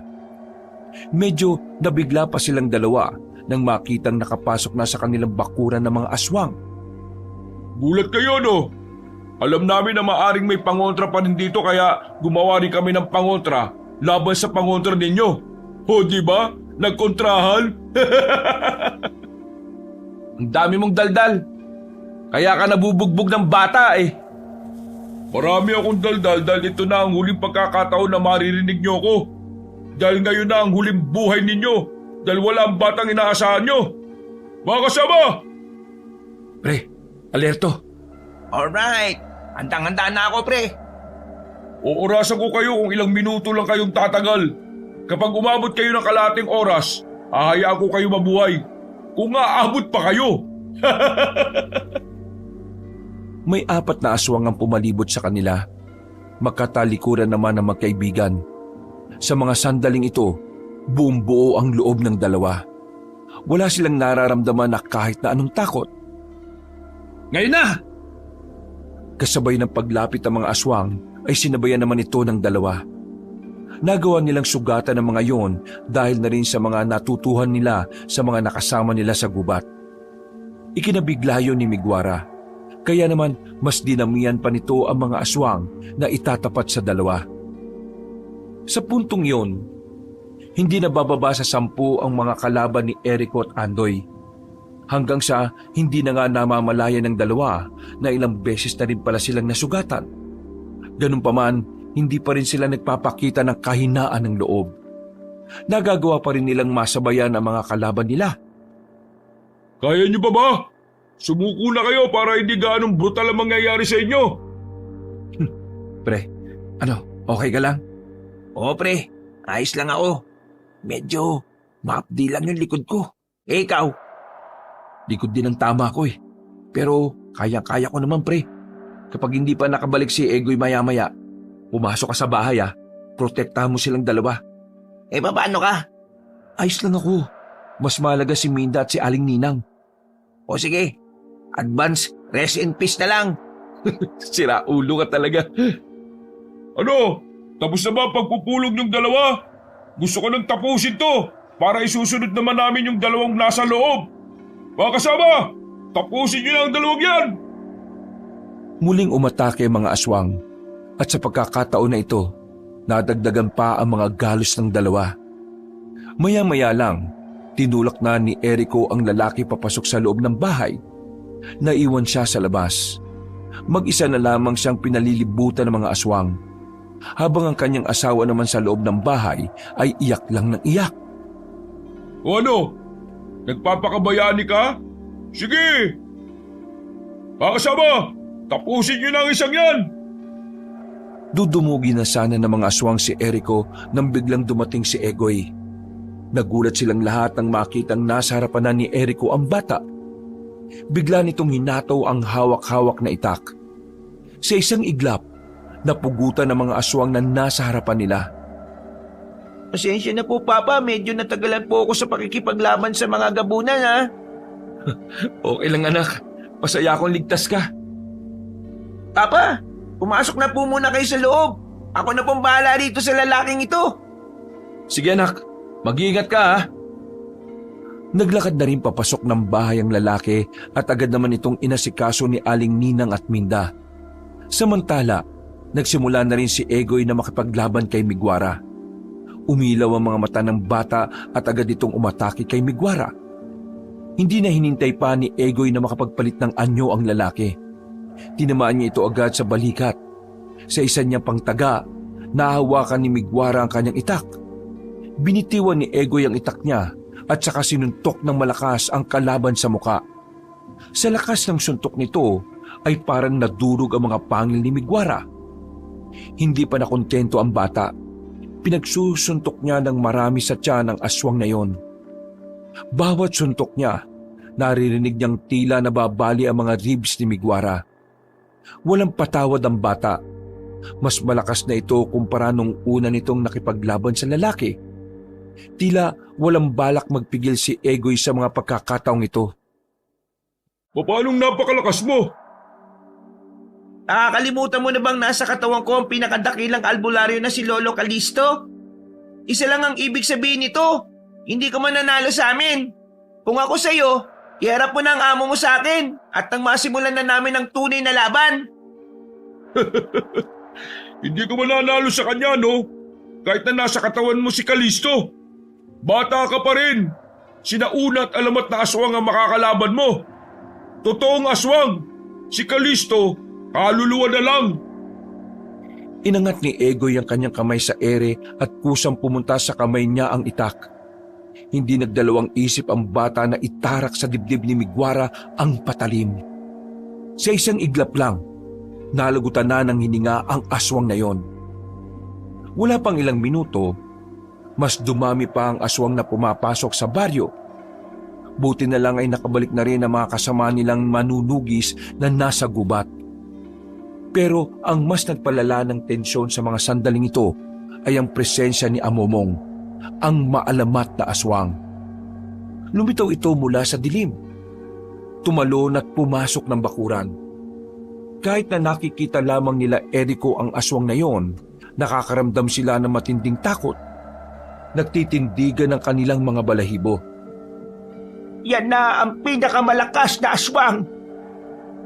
Sandaling nagtitigan si Egoy at Amomong. Sa puntong ito, pumaibabaw na ang diwa ni Kalisto. Kaya ito na rin ang kumukontrol ng katawan ng bata. Kaya tagal nating hindi nagtagpo, Kalisto! Hindi ko inaakala na gagamit ka pa ng katawan ng isang musmos para lamang makaharap ako muli. Lahat ng paraan ay aking gagawin para hindi ka magtagumpay, Amomong. Matagal na tayong dapat wala sa mundong ito. Kaya ngayong gabi, isasama na kita ng tuluyan sa aking pagpapahinga. Ngunit ilalaglag kita sa impyerno habang nakatingala ka sa akin sa langit. Tumawa ng malakas ang aswang na si Amomong. Humangin ng malakas habang humahalakak ito. Talagang mararamdaman ang kakaibang lakas ng aswang na nagdudulot ng kilabot kina Erico. Sa tagal kong nahimlay, hindi na mahalaga sa akin kung sa impyerno ang hantungan ko. Dahil ang mas mahalaga sa akin ay ang maisama kayong lahat sa impyernong kinamumuhian ninyo. Agad na nabalata ng buong katawan ni Amomong. Lumitaw ang dumudugong mga laman nito at saka mas lalong lumaki ang mga yon. Dumistansya na si Egoy nang makitang tila nakakapaso ang dugo ni Amomong. Habang nagpapalit ng anyo si Amomong, nagsagawa ng isang malakas na inkantasyon ng bata. Tinawag nito ang mga engkanto sa buong baryo. Tinulungan siya nitong pigilan ng aswang na tuluyang makapagpalit ng anyo. May kung anong itim na usok ang pumasok sa katawan ni Amomong, pero agad ding lumabas ang mga yon dahil hindi nila kaya ang presensya ng kalaban. Walang nagawa ang mga engkanto, kaya isa pang ritual ang isinagawa ni Egoy. Ito ay para lagyan ng kakaibang proteksyon ng bahay para hindi makapasok si Amomong sa oras na hindi pumabor sa kanya ang laban. Simulan na natin to, Kalisto! Dinakma siya ng malaking kamay ng aswang. Mabilis naman siyang nakatalon patungo sa likuran ni Amomong. Sinubukan niya yung suntukin sa tagiliran, pero masyadong matigas ang katawan nito. Kaya naman mas lalong pinalakas ni Egoy ang kanyang sarili. Napalitan ng kulay berde ang kulay ng mga mata niya na kanina lang ay kulay ginto. Nagtaka naman si Erico nang makita yon. Aling Ninang, anong ibig sabihin nun? Bakit iba na ang kulay ng mga mata niya? Ibig sabihin nito, binuhos na rin ng dakilang albularyo ang kanyang buong lakas. Nang ibalik nila ulit ang tingin sa labas, nakita nilang patas na ang laban. Pero habang tumatagal, kapansin-pansin na nahihirapan si Egoy. Kahit na anong gawin niyang atake, hindi tumatalab sa matigas na katawan ni Amomong. Nabahala na lamang sila nang makitang tumalsik na ang bata. Binalibag yun ni Amomong. Pero buti na lang ay agad na nakatayo si Egoy. Walang sinayang na pagkakataon si Egoy. Mabilis siyang tumayo sa harapan ng aswang. Sinamantala niyang mabagal ang kilos ni Amomong dahil sa laki nito. Sinuntok niya ang aswang sa gitna ng dibdib nito. Sa pagkakataong yon, naramdaman na ni Amomong ang lakas ng bata. Nalaman na tuloy ni Egoy kung ano ang kahinaan ng kanyang kalaban. Kaya naman mas lalo niya pang binilisan ang kilos. Nang akmang susuntukin niya ulit ang aswang, nakaramdam na lamang bigla si Egoy na matinding sakit ng ulo. May kung anong ritual kasing ginawa si Amomong na binulong lang nito sa hangin. Masyado ka na yatang nakalimot, Kalisto! Nakakalimutan mo na bang kaya ko rin gumawa ng malakas na ritual nang hindi mo naririnig? Dinakma ng aswang na yon si Egoy sa muka at itinaas sa ere. Diyos ko, Erico! Ang katawan ng anak natin! Aling Ninang! Lalabas ako! Hindi! Masisira mo ang laban kapag nakialam ka. Mas lalo lang malalagay sa alanganin ng anak ninyo kung lalabas ka. Pero Minalig Ninang. Sinabi ko naman sa inyo na magtiwala kayo sa bata at kay dakilang Kalisto. Pre, Minda, kailangan yung tatagan ng loob ninyo. Kapag naramdaman ni Egoy na nagkakaganyan kayo, baka makaapekto yun sa moral niya. Baka mas lalo silang humina ni Kalisto. Napabuntong hiningan lamang ang mag-asawa.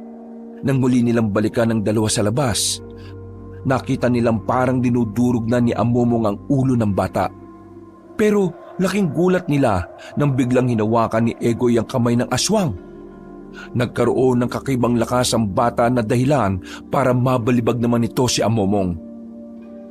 Mabilis na tumakbo si Egoy at pumaibabaw sa kalabang aswang. Pinagsusuntok niya yon sa dibdib ng maraming ulit.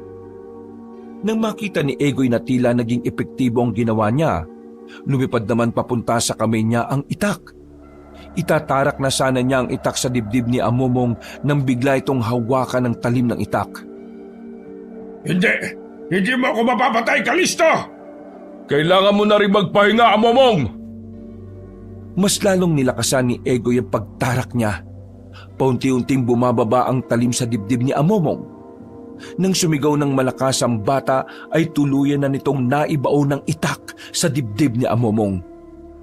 Sumuka ng kulay itim na dugo si Amomong. Sinubukan pa nitong tumayo pero muli lang din itong natumba.